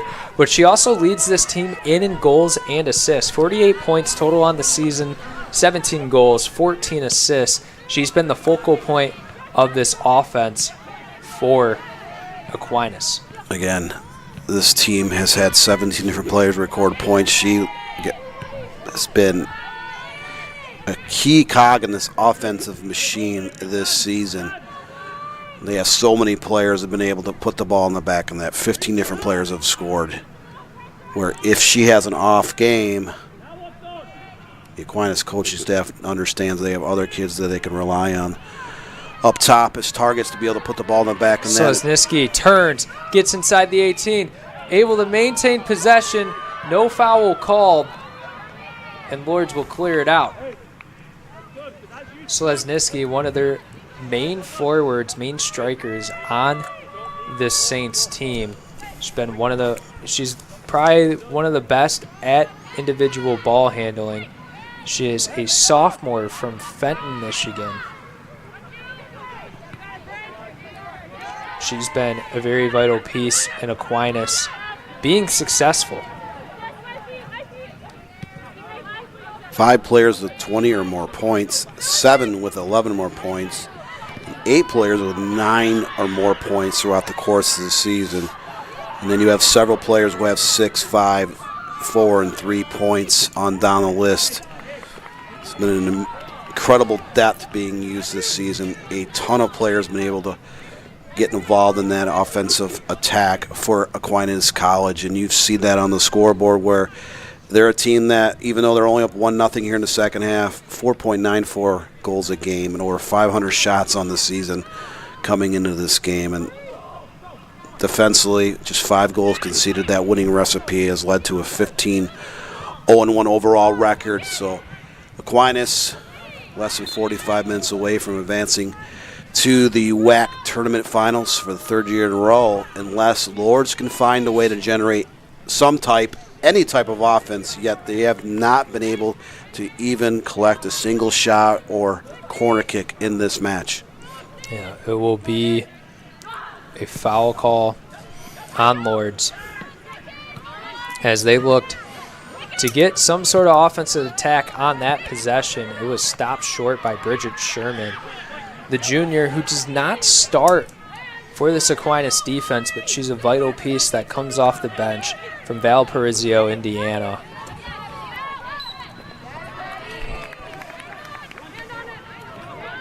As Aquinas get the ball on this right side. And how about this direct camera angle from Ashkay? It's going to be a tough job right there. It's kind of a unique perch the camera operator is staying upon. Sherman will send a pass deep, trying to aim for that semicircle. Aquinas able to recover the loose ball. Schenk sends a pass deep down on the right side to Gignac. Gignac sends in a shot, and it goes off the right side of the net. But it looks like we will have another corner kick as that goes off of Rogers' feet.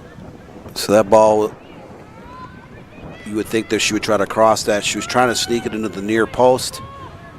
Roger was able to just kind of knock that just out of harm's way. But the 4th corner kick of the match coming up for Aquinas. They're up 1-0. They've dominated this game. They're looking to add a little bit of comfort zone. Abild gets it up in the air and once again goes through all the traffic. Second time in this half.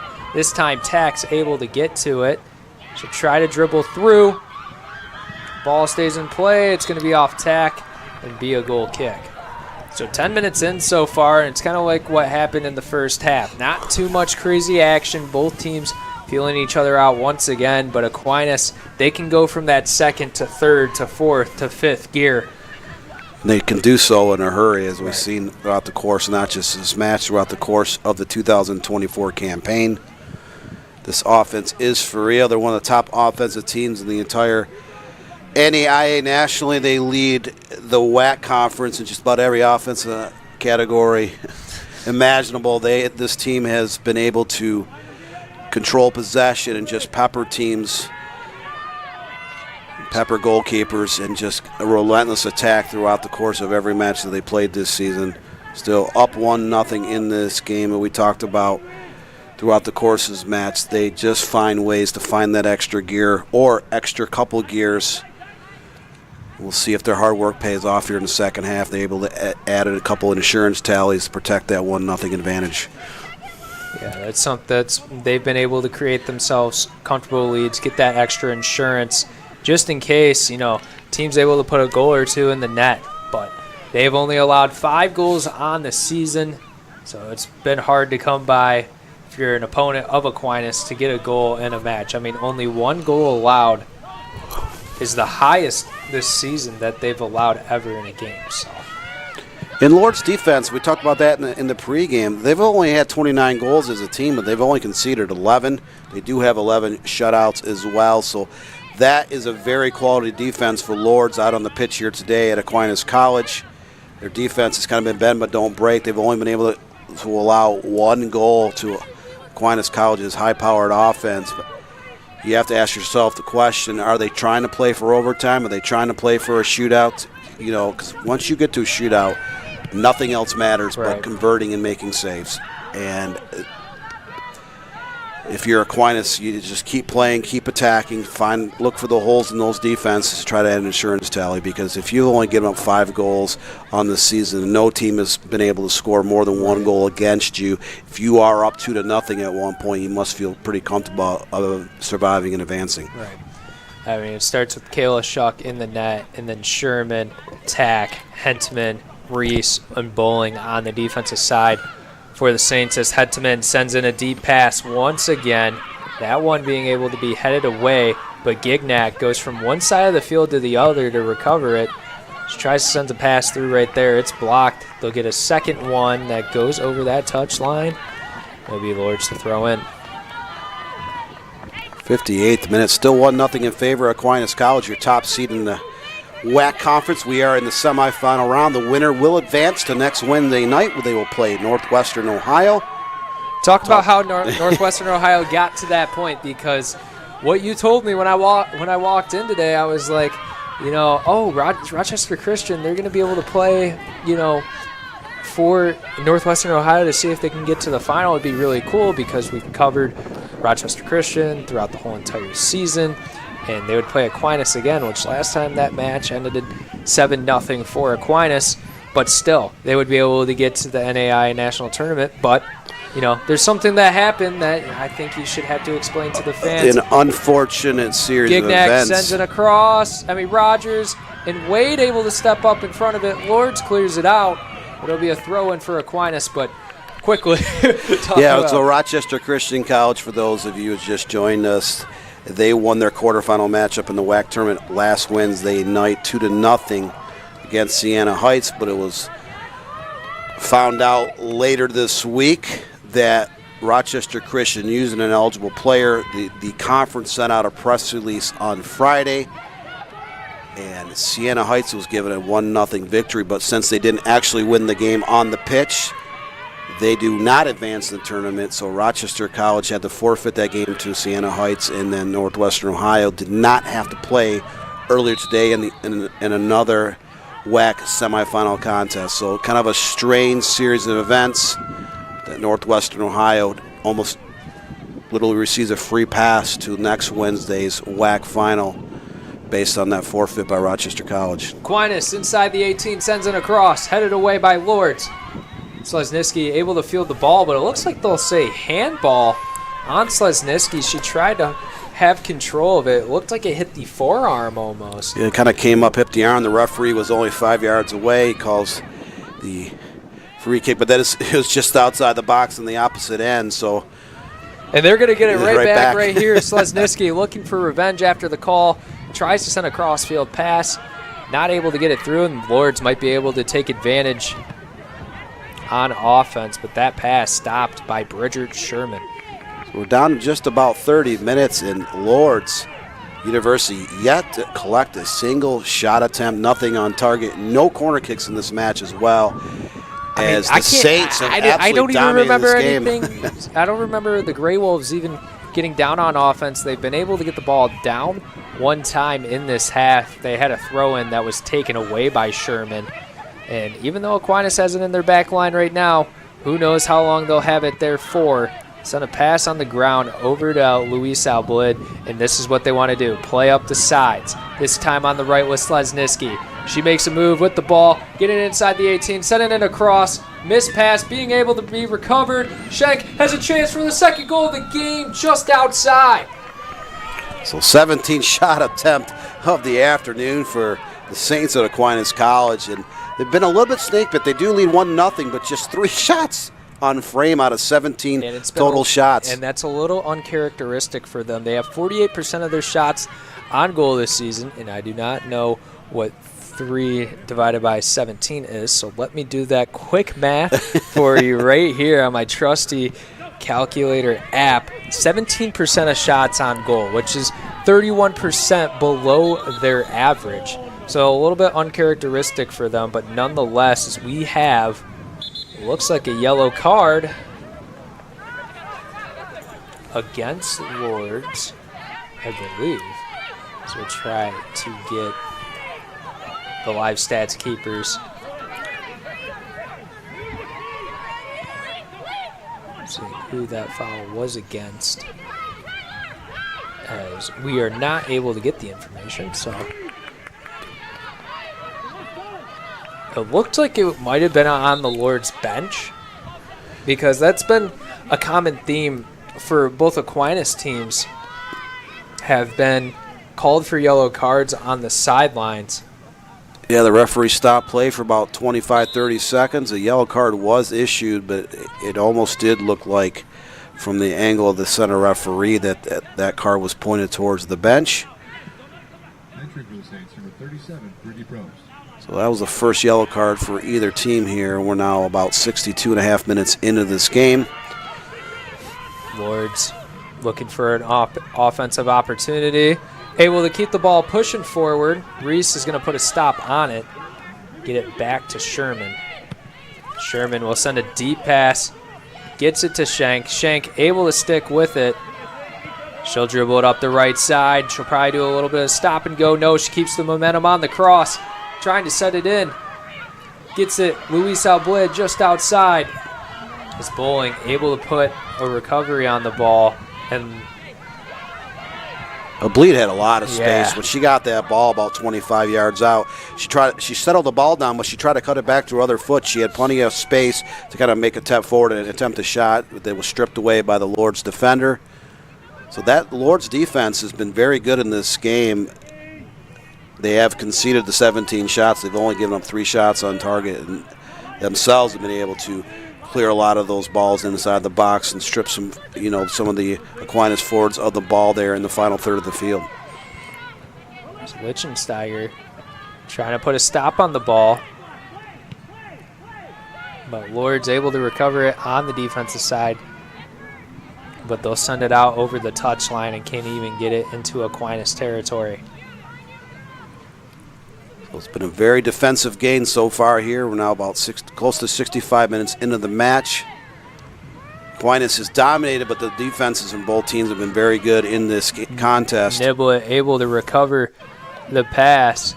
That ball goes inside the 18 before being cleared out quickly, and TAC will look to attack for a second time in this possession. Probst able to spin.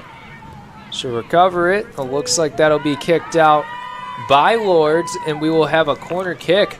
So this is the fourth of the second half, 6 overall coming up for Aquinas College. And they've been able to serve that ball into the middle of the box on several occasions, and corner kicks, set pieces, some long crosses into the box, but they have not been able to generate very many scoring chances off of these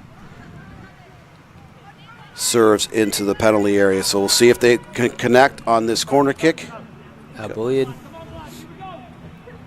setting up, gives the hand signal. This time they're going to keep it short. Schenk passes it back. Now they'll send it across. This one high, up in the air, header from Tack, and it goes outside to the left. It's kind of been a theme of the afternoon where they've been able to generate shots, just not a lot on target. Holy, look at this substitution. 6 players coming in for Lourdes.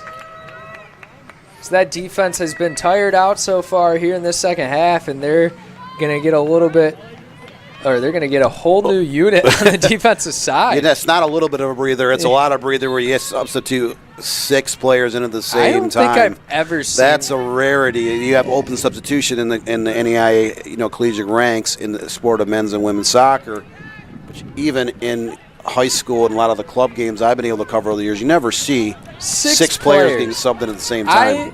I am relatively new to the sport of soccer, but I've been paying attention very intensely, for the past couple of years, and I've never seen that happen. I think the most you see at a time typically is 3, and they double that. And it might be a recipe for success here inside the 18 for Lourdes. They're going to look to take the shot, and Shuck able to put a stop on the ball. So Lourdes gets the ball in that far right corner. They try to slot that ball into the near post for the first time today. Shuck just able to kind of corral that ball. Didn't have a lot of pace on it, so it likely wouldn't have gone into the back of the net. But, she's played the ball a couple times with her feet. This is the first time in the match she's had to actually, scoop up a loose ball with her arms in the match, and we're 67 minutes into this contest. Was that maybe the plan, to make her fall asleep back there and then finally take their first shot on goal in the 67th minute? No, I don't think so. Hughes passes the ball over to Trout. Hughes and Trout tried to set up some offense for Lourdes. They'll get it to their back line, but not able to put any offensive pressure as Lichtensteiger tried to get the interception right there. Not able to come away with the possession. So now Trout will send it up. She had an assist in that quarterfinal match.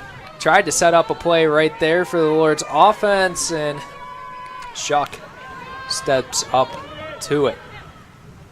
Shuck has had an incredible season. Her save percentage going into this match is .879. Her goals against average, which you can attribute to some of her defensive play in front of her, 0.31. So this has been a very good defensive team.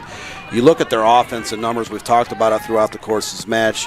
Noah, you had a chance to talk about this in previous matches here in the WHAC Conference Tournament, games that I have not been part of those broadcasts, but you can see the balance they have offensively, the depth they have offensively, but just the organization on that back line. They just do not concede a lot of scoring chances. The only attempt that Lourdes been able to do here was just a minute ago. It was a slow roller from the right side that she tried sneaking into the far post, near post. It looks like an injured player down for Aquinas, as that was a lot of contact right there, and you can just see the agony in pain right there on the right side. That was a really physical play. Yeah, she's in obviously a lot of pain right now. She keeps reaching down to those legs. And Avery Tack's a really hard player. She flies around all over the place. And how about to add insult to injury? She gets the yellow card. She gets a yellow card right there. Wow. So Avery Tack is booked, even though she got the worst of that collision. About 22 and a half minutes left in this game, but it's just the 18th yellow card of the entire season against Aquinas College. They're a team that does not foul a lot. They do not get issued very many cards. They haven't had any red cards throughout the course of this 2024 campaign. And that's what you like to see, a team that's able to play clean, hard, tough, and be successful as well. Obviously, no losses on the season. Won every matchup they've played in, but won against Cornerstone late in the season. But Lourdes trying to look to add one on the board. Free kick sent in.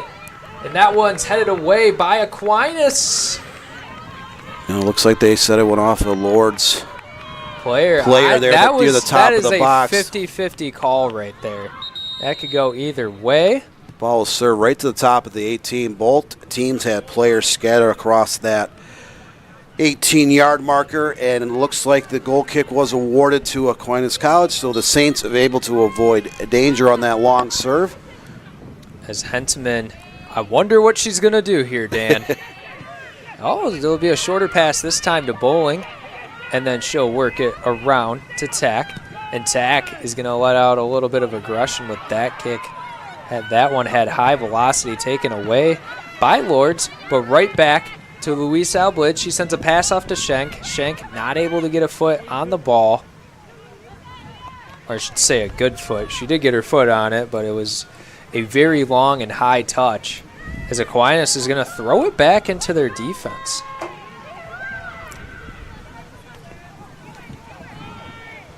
As they will work it back to the back line.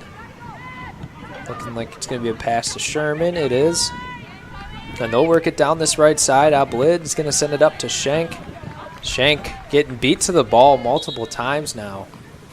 But Aquinas still able to maintain possession. Slesniski and Gignac are going to come back onto the field as Alblid and Schenk will come off. As Gignac's going to get to it. Pass up to Probst. Probst sticking with it as they're back to the defender. Back to Gignac. Deflection right there. She's just trying to get it out of harm's way. Sherman's going to send in a deep pass. It'll be headed up into the air. And Aquinas not looking for any sense of urgency. You do have the 1-0 lead, so you don't need another goal, but I think you would like to get it if you can. Yeah, get a little bit more cushion behind, because sometimes those one-goal leads are very difficult to protect. All it takes is one free kick. Maybe they serve the ball along in the box. There's a penalty awarded, and next thing you know it, the opposition ties the game 1-1. You want to be able to get that second goal, maybe even a third goal to kind of put it out of the reach of the opposition. It would have to be a once-in-a-lifetime comeback. As that pass is thrown deep, takes a few bounces before Slesniski gets to it. Up to Lichtensteiger.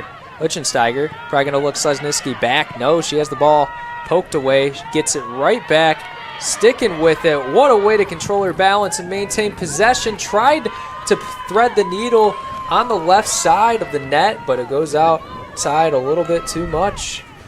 And still only a 1-0 lead. Aquinas obviously dominating in the offensive statistics in this game, but Lourdes continues to put up the fight. So 19-0 on total shots in favor of Aquinas, but just 3 shots on target. All 3 of those goals shots on frame came in the first half. The third was the goal that put the Saints up 1-0. So Lourdes has been able to kind of, keep a lot of those great scoring chances from finding the back of the net. They're conceding plenty of chances throughout the course. As Lourdes getting some real opportunity on offense. Bowling have to recover on defense. She's going to get the possession and just send it over that touchline. But Lourdes, they have it deep in Saints territory, and you never know what could happen if they are able to just get one shot, one break, and tie this game 1-1. The Grey Wolves took a loss 3-0 last time versus Aquinas. They want to get one on the board. They're going to look to send it across. It's blocked by Tack.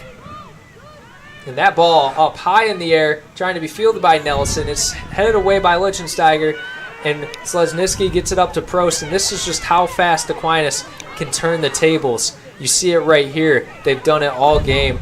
It's been their identity. They're just able to flip the switch from 0 to 100. You need to look how quickly they got the ball out of harm's way, but they already had 6 players touch the ball within a course of 20 seconds. Right. It went from the far left side over to the right side in a hurry, and the ball doesn't go very far off the ground. They're able to, maintain that possession, and that's the sign of a good defense. Not are they able to withstand any type of pressure, as Lourdes just put on there a moment ago.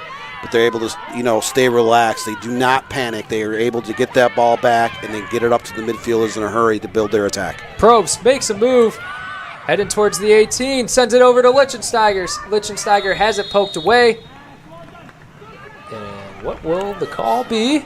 Looked like that might have been offsides against Aquinas College. Yeah, it's looking like it because that was the position Lichtensteiger was in. And now it will be a free kick. So that's just the second offsides called against Aquinas here in this match as we're down to about 17, just under 17 minutes left. Goal right here. Probst sends it up for Niblett. Not able to get to it. Rogers, how about the hustle right there? But it looks like she might have ran into the legs of Niblett. It wasn't on purpose, but it looks like it's something in the neck. Amy Rogers, look at, she almost took like a kneecap just up in the collarbone there on her left side. She keeps grabbing up there along the collar.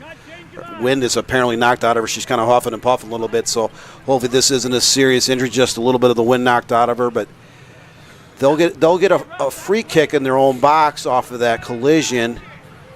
So hopefully it's nothing serious right here as we take a look. Probst played that in a really good spot as, you can see right there, right in that collarbone neck area. And it could have just, if the knee made contact with the center of the neck, I mean, that could have cut off the air from her lungs. As you can see, it looks like she's just coughing right there. Rogers has logged every single minute of every game this season. So whatever backup goalkeepers that Lourdes University has on their roster, they would have come in with no experience. Raw. I mean, literally not playing anything other than maybe a preseason scrimmage or a practice, maybe not getting a single minute since last year. Maybe they have a freshman backup that they have a sophomore backup, Samara Anderson, the sophomore from Zeeland, West Michigan. She would come into the game, but it looks like Rogers just got the wind knocked out of her, and she's shaking her head. She's like, I'm good. I'm going to keep playing. I mean, this is the last game that she could potentially ever play in, and she's not going to go down because of an injury. We see players all the time. You remember Isaiah Thomas with the broken ankle back in the NBA Finals. Tim Tebow in high school played with the torn ACL in the first half. So some of these players, the adrenaline's pumping. You don't want to go out. I mean, we've seen some really crazy injuries and had some – they go back and do an MRI or – get looked at by some sort of physician or orthopedic doctor, and they are like, I don't know how you played through that, but it's the adrenaline. It's like you don't feel pain at all. Yeah, sometimes you feel that initial pain, but you're getting the adrenaline is pumping through your veins. You don't think about those things, and then you realize a week or two later when you are examined that there's something really wrong. But if you're a competitor, it's hard to take you off the pitch. Yeah. And Lauren Niblett will be issued a yellow card for that play, but I wouldn't say that's really her fault. That was Probst put it in a good spot. It was a 50-50 play, but obviously inside the net, anything on the goalkeeper is going to be awarded a yellow or red card. And Aquinas looking to attack quickly as Gignac gets it into Slesniski. She's able to spin off, maintain possession, being attacked by multiple Lourdes defenders, able to create some space, and it just goes over the net. Great effort on the right side. She kind of turned and fired that towards the goal. Again, off target, but wasn't a lot of space to work out on that right side. There was a defender draped over her shoulder, and Schenk puts it out of play. But we're now about 73 and a half minutes into this game, and Lourdes just one slow rolling shot on Kayla Shook. That was about 15 minutes ago. There was no pace on that shot. They have just been unable to generate hardly any type of attack here. It's the officials are just discussing on what should be on the clock. As you can see now, he's going to talk to the press box officials. They'll say 15:44. That's great insight from our producer, Corey Burt. Lourdes is going to send a pass, not so deep. Reese heads it up to Slesniski. Slesniski makes the challenge on offense. She might try to take a shot here, and that was well defended by Lourdes right there. They closed the opportunity window. Slesniski after the touch. But you can see up on that scoreboard, the time did not start again. They must have some kind of technical difficulties, malfunction on that scoreboard. They stopped play for nearly a minute to reset that clock. And then the clock did not restart when play began just a minute ago off that set piece. So either we are having technical difficulties or someone's not doing their job correctly, which hasn't been the first time. I've had some PA announcing experience, and I have had some scoreboard operators not do the greatest job and been given a hard time by the officials. The officials have come over to the scoring table just underneath the cameraman kind of perch there on the near side. We'll see what kind of the scoreboard just actually was shut off, so they are having some type of technical difficulties there, and the referee might have to, maintain the time. The time on his watch if they cannot get this scoreboard to operate in a proper manner. So we're right around about 15 minutes left, give or take about 30 seconds either way. So they get it reset to 15-20. Are they able to run it? Hopefully they are.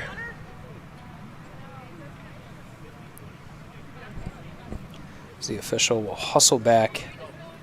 So it looks like 15-20 was put back on that board. So just over 15 minutes left in this game. So 75th minute. Gignac with the ball. Gets it taken away by Lourdes. And Lourdes, you got to start looking to push the ball on offense. But first, you got to get it past this back line. Sherman putting multiple stops on the ball. As now Hentemann, the WHAC Defensive Player of the Year, comes up with a stop, and look how quick they flip the field. As now they'll send it up all the way to the left side of the 18. Back and forth play right there. Offsides was a call there on the far side. So that's third offsides now called on Aquinas in this game. And that's what happens when you play with an aggressive mentality. You're going to get called for a couple of offsides.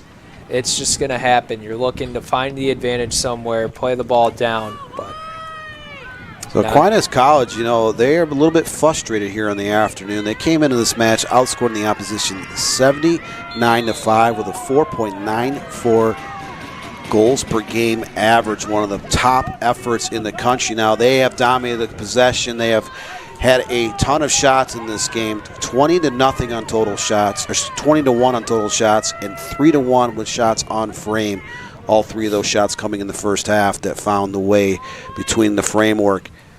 Hentemann's going to take the free kick at the midfield line. As we can expect this one to be kicked deep to the right side.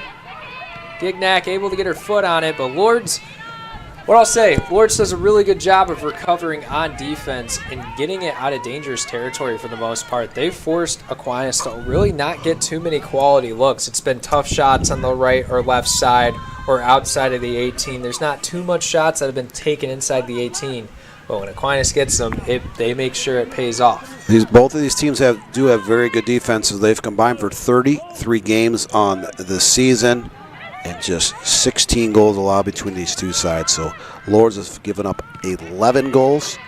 Aquinas has conceded 5 goals. And then Aquinas has 10 shutouts, and Lourdes has 11 clean sheets. So you're not going to get a lot of great chances on target. So you got to make those opportunities worthwhile. They're trying to get one right here. Reese with the ball, feeding it down to the right side of Gignac. Gignac getting tied up. And they'll say Aquinas to throw in, throwing a deep pass inside the 18. It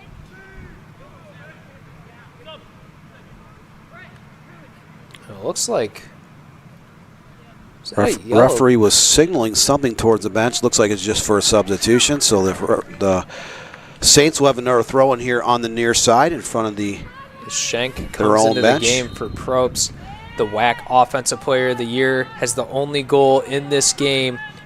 As she'll look to get a second, making her way through multiple defenders, sends it into that inside 6-yard box. She heads it towards Lourdes, kicks it out. Bowling to recover. Bowling trying to feed it through. But this Lourdes defense, it's almost like a gnat, just annoying, always in your way. You're not able to get rid of it. As Lourdes trying to make another clutch defensive play right here. So Niski able to keep possession of the ball. She'll send it to Reese. Reese able to keep her dribble, gets past the second defender, and they'll send it out to Bowling. Schenk with the shot up high and right. You saw again, Lourdes had a lot of congestion inside that box. They are playing 6 to 8 players back on every attack that As we Aquinas see a College. 5-person substitution. So not once, but twice have we seen 5 or more players all being subbed in at one time. That is a rarity, so you can almost say that's a wholesale change for Lourdes University. Second time they've had 5 or more substitutions at the same time. As we're down to 11 and a half minutes. Substitutions, they clean house, baby. Oh, man. Wow. I mean, that's just what Jackie Phillips wants to do, and it looks like they might give a little bit more of an offensive approach as there's only about 5 instead of 7 in the backside or on the backside for Lourdes. So Lourdes down to 11 and a half minutes trying to solve that Rubik's Cube of the defense of the Saints. I like how you put that, a Rubik's Cube. As they will send up a pass that goes over the end line. Hughes not able to find a Lourdes person on the attack. And it will be a goal kick for Shuck. So Lourdes, under 12 minutes left, and they have to look about their season could come to an end. They were 4th place in the regular season. They finished 9-3 in conference play. They're 13-3-1 coming in. Is it enough for an at-large bid? I believe last year the WHAC had 3 teams making it to the tournament. They would have to find some late-game magic to tie this game up and get a great chance to get back into this game as the Saints continue to get the ball out of harm's way and get it down into the final third in a hurry. Slesniski making some moves on offense. Dribbling right to right. Right to left to left, right, left, right. She gets the ball back, trying to send it over to the right side to Gignac, but Lourdes, man, they step up in those passing lanes, and they might try to come away with an opportunity right here. Lyman tries to get it past, and they're going to say handball.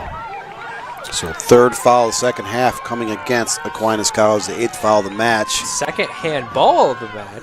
Slesniski had one earlier on the offensive side for Aquinas. So it's about 40 yards out. So it's a great opportunity for Lourdes to kind of put this ball into the box off the serve. Maybe even get a lucky, deep shot Curry range. We could see it. You need to be able to put this in the box nevertheless, try to create a little magic inside that box to get a shot off. And Lourdes sends it into the 18, trying to sneak something through, as that could have been a foul on Aquinas, but they will go the other way. Schenk dribbling, only one defender to beat. Too big of a touch right there, and it's kicked away by Lourdes. As big physical contact down on that side, but it goes both ways. No, they're going to give the advantage to Lourdes, as it is Aquinas foul. As we are going to see another yellow card, and it's going to go on Emily Gignac on that play. So it's just over 9 minutes left. Or actually, they put it on Ingrid Hentemann. Center back with the...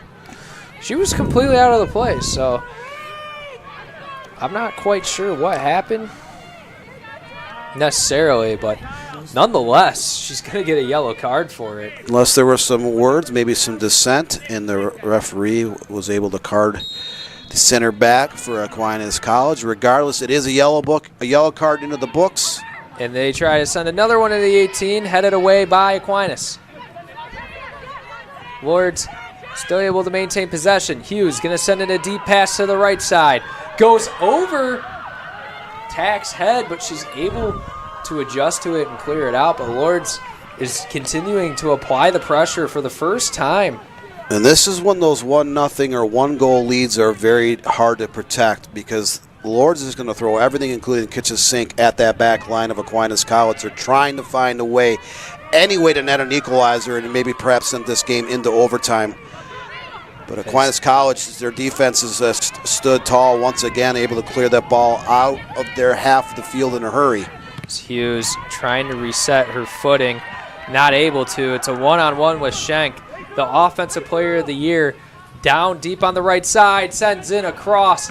It's deflected by Lourdes, and what an effort to keep that ball in, but it'll eventually go out on the touchline and be a throw-in for Gignac and Aquinas. And if you're Aquinas, you just want to maintain as much possession as possible, because it's hard for Lourdes to score if they don't have the ball, as Probst and Luisa Alblid will check back into the match. Sending off, it looks like Slesniski. And Aquinas College kind of stalling a little bit, taking as much time off that clock on that double substitution as possible. As Schenk looks to send in a shot, it looks like it was blocked, and that spins like crazy over the end line, but I'll say Lourdes goal kick, and Rogers is going to get that one off fast. So 7:35 left. Time is not on the sides of Lourdes University to try to find a way to back into this game. What an effort right there from Reese to stop that pass from gaining momentum, but it will now be played into the Aquinas back line. They'll now send in a deep pass headed away by Lourdes. If you're Lourdes, you got to be able to come away with something. Lynham feeds it over to the right side. Now Lourdes trying to find a pass through, as that could have been a clear foul right there on Aquinas. Nothing is called. Aquinas just sends a deep pass. Trying to get the ball back to Rogers. Probe stubs to it. It'll fall down to the left side. I believe that's going to be another offsides against Aquinas, the fourth of the game. So third offsides of the second half, fourth overall. So we're down to 6.5 minutes left. This is the WHAC women's soccer semifinal. So the winner will advance to face Northwestern Ohio next Wednesday. And if Aquinas wins, they will host. So very important. Northwestern Ohio, I believe, is the 2 seed coming into this tournament. Dangerous free kick coming up for Lourdes, about 30 yards in front of the goal. Again, they've only been able to put one slow rolling shot on target. It was near the near post about 15 minutes into the second half. But you're looking for that one opportunity. This is a great chance to serve this ball near the 6.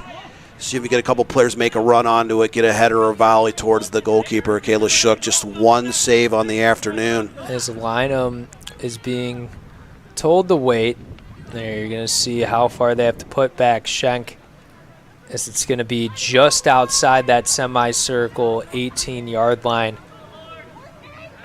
into the box, so about a 25-yard shot.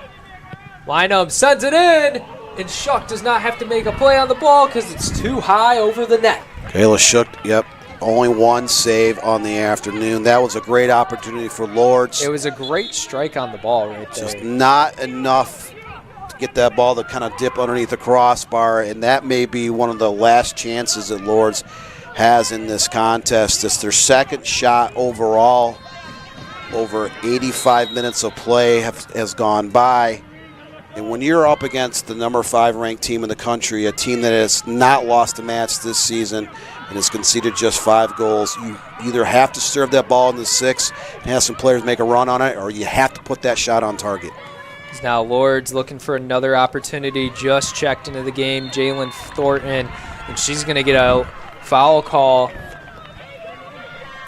And Aquinas, another foul on the board in the second half.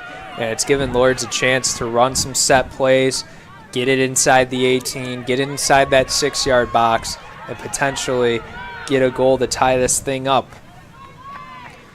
If that is the case, we will go to overtime. Shot sent in, sent out by Tack. And Aquinas is going to be able to run away with this, as Schenk is going to have to stop and go a little bit and get it to about midfield, and they might be able to get a second goal out of this. Probst looking to send a deep pass into the right. Rogers trying to step up in front of it. She barely gets any contact on the ball right there. Luckily, it clears out for Lourdes, but that could have been very dangerous if there was a player in position. The Saints did have numbers on that counter attack, just not able to get another shot off. But again, that defense has been absolutely stout here in this contest for Aquinas College. Just about every time they've been able to put a shot anywhere near or even across into the box or just outside the box, the Saints defense was able to clear it away and clear it away in a hurry. Gignac with the cross, header in. Aquinas gets the second goal of the game with about 4 minutes left. Sydney Schenk gets her second goal on the board. The assist from Gignac, and she does the bow and arrow again, and Aquinas is going to add a little bit of extra insurance and a little bit more clearance as they look en route to the WHAC tournament final. As we see right here, just a beautiful play right there to the 6-yard box. Schenk makes great contact off her head. There was a perfectly slotted ball to the far side, and the header finds the way inside the near post. But you look at that effort, the counterattack, they were able to finally get that little bit more separation from Lourdes. And this is a team that has not lost yet, but again, they have not given up 2 goals in a single contest all season. So that should be the dagger in Lourdes' season, unless they can find a way to get 2 goals here in the final 3.5 minutes. That crazier things have happened. In my 32-year career in the media, and I started playing soccer, and I hate to date myself, but I started playing as a 6-year-old back in 1978. I've seen it happen where a team has scored 1, 2, 3 goals in the last 5 minutes of the game. So could it happen? Absolutely. Is it likely to happen? Not, but the probability is that it could happen. We'll see right here. Lourdes sends it on to the left side. So missed opportunity right there. You're only going to get about 2 or 3 more shots if you're able to come up with some possessions. But Aquinas, possession is their name in game. So this ball is going to be in the center, that 6-yard box for a goal kick, and you can expect Shuck to just get it as far away as possible. And look at that roll it's able to take all the way into Lourdes territory. And it's going to be a foul on Lourdes, and Aquinas, you want to just go as slow as possible in setting up this set play. Run off that clock as much as possible. You expect a deep ball by Hentemann. She's the best for the job. She's just been one of the best deep passers in the WHAC all season. They could potentially get a 3rd goal right here. Probst sends it on net, but it's saved by Rogers. There's now 2 minutes left for Lourdes. You got to average a goal a minute. You haven't been able to get one in 88. So that ball is going to go out of bounds on the touchline. So it's looking more like that Aquinas College will advance to the WHAC tournament final again this season. Is Jackie Phillips, the farthest she's been able to take Lourdes in her 10-year tenure is the semifinal. She did it back earlier in the 2020s, but not able to get past the semifinals into the finals game. And if you're DeCosmo, you continue to have success with the Saints in this women's soccer program, as you're going to be having a chance to play in your 3rd WHAC tournament finals game and win your 2nd and win it for the 2nd time. You're going to go to the NAA National Tournament for the 3rd time in 3 seasons. And it's just nothing but greatness you're just seeing with him being at the head of this program. You talk about in every sport, in every level, you always hear those terminologies. Hey, defense wins championships. And what we've been able to see for Aquinas College, their offensive machine has been able to pepper the Lourdes defense, and the Lourdes goalkeeper in Ellie Rogers just able to put 2 in the back of the net. But their defense has stood strong, not just in this game, but all season long. They have now outscored the opposition 81-5. And they are just about a minute away from their 11th clean sheet of the season. And this team is clicking on all cylinders defensively. That offense is extremely dangerous, so Northwestern Ohio is going to have to contain with the Aquinas kind of attacking waves on Wednesday. That was when the WHAC finals will take place here in Grand Rapids. As Lourdes sends one into the 18 quickly. Kicked out. You'll see a deep shot from Hughes, but high and right. And what I wanted to point out, ever since October 16th, when Aquinas played the University of Michigan Dearborn, that is the last time they've allowed a goal. And we have hit the 90th minute. Aquinas wins the WHAC semifinal tournament game against Lourdes University 2-0. So on Wednesday, they will host Northwestern Ohio for the WHAC tournament final. Dan Stickrad, when you look at Aquinas, What is the potential you see with this team? Well, the Saints will march into that WHAC final, a team playing with a lot of confidence. They have a great defense. Their offense was a little bit off today in terms of the number of shots versus number of shots on frame. You had 23 total shots today and 5 on target, but they are as dangerous as any team in the country.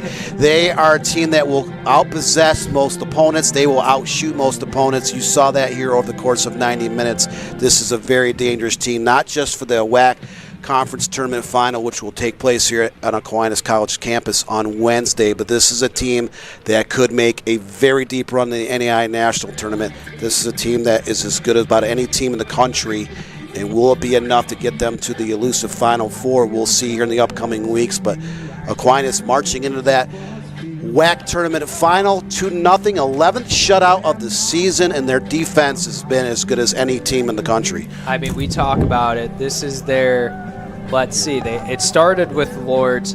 1, 2, 3, 4, 5, now 6 clean sheets in a row. Can they get that 7th versus Northwestern Ohio? Last time those two teams played, Aquinas came away with the 1-0 victory, and we can expect another great match between those two schools. For my partner, Dan Stickrand, I'm Noah Drury. I want to say thank you for watching us on the Michigan Soccer Network. Enjoy the rest of your weekend, and have a great day, everybody.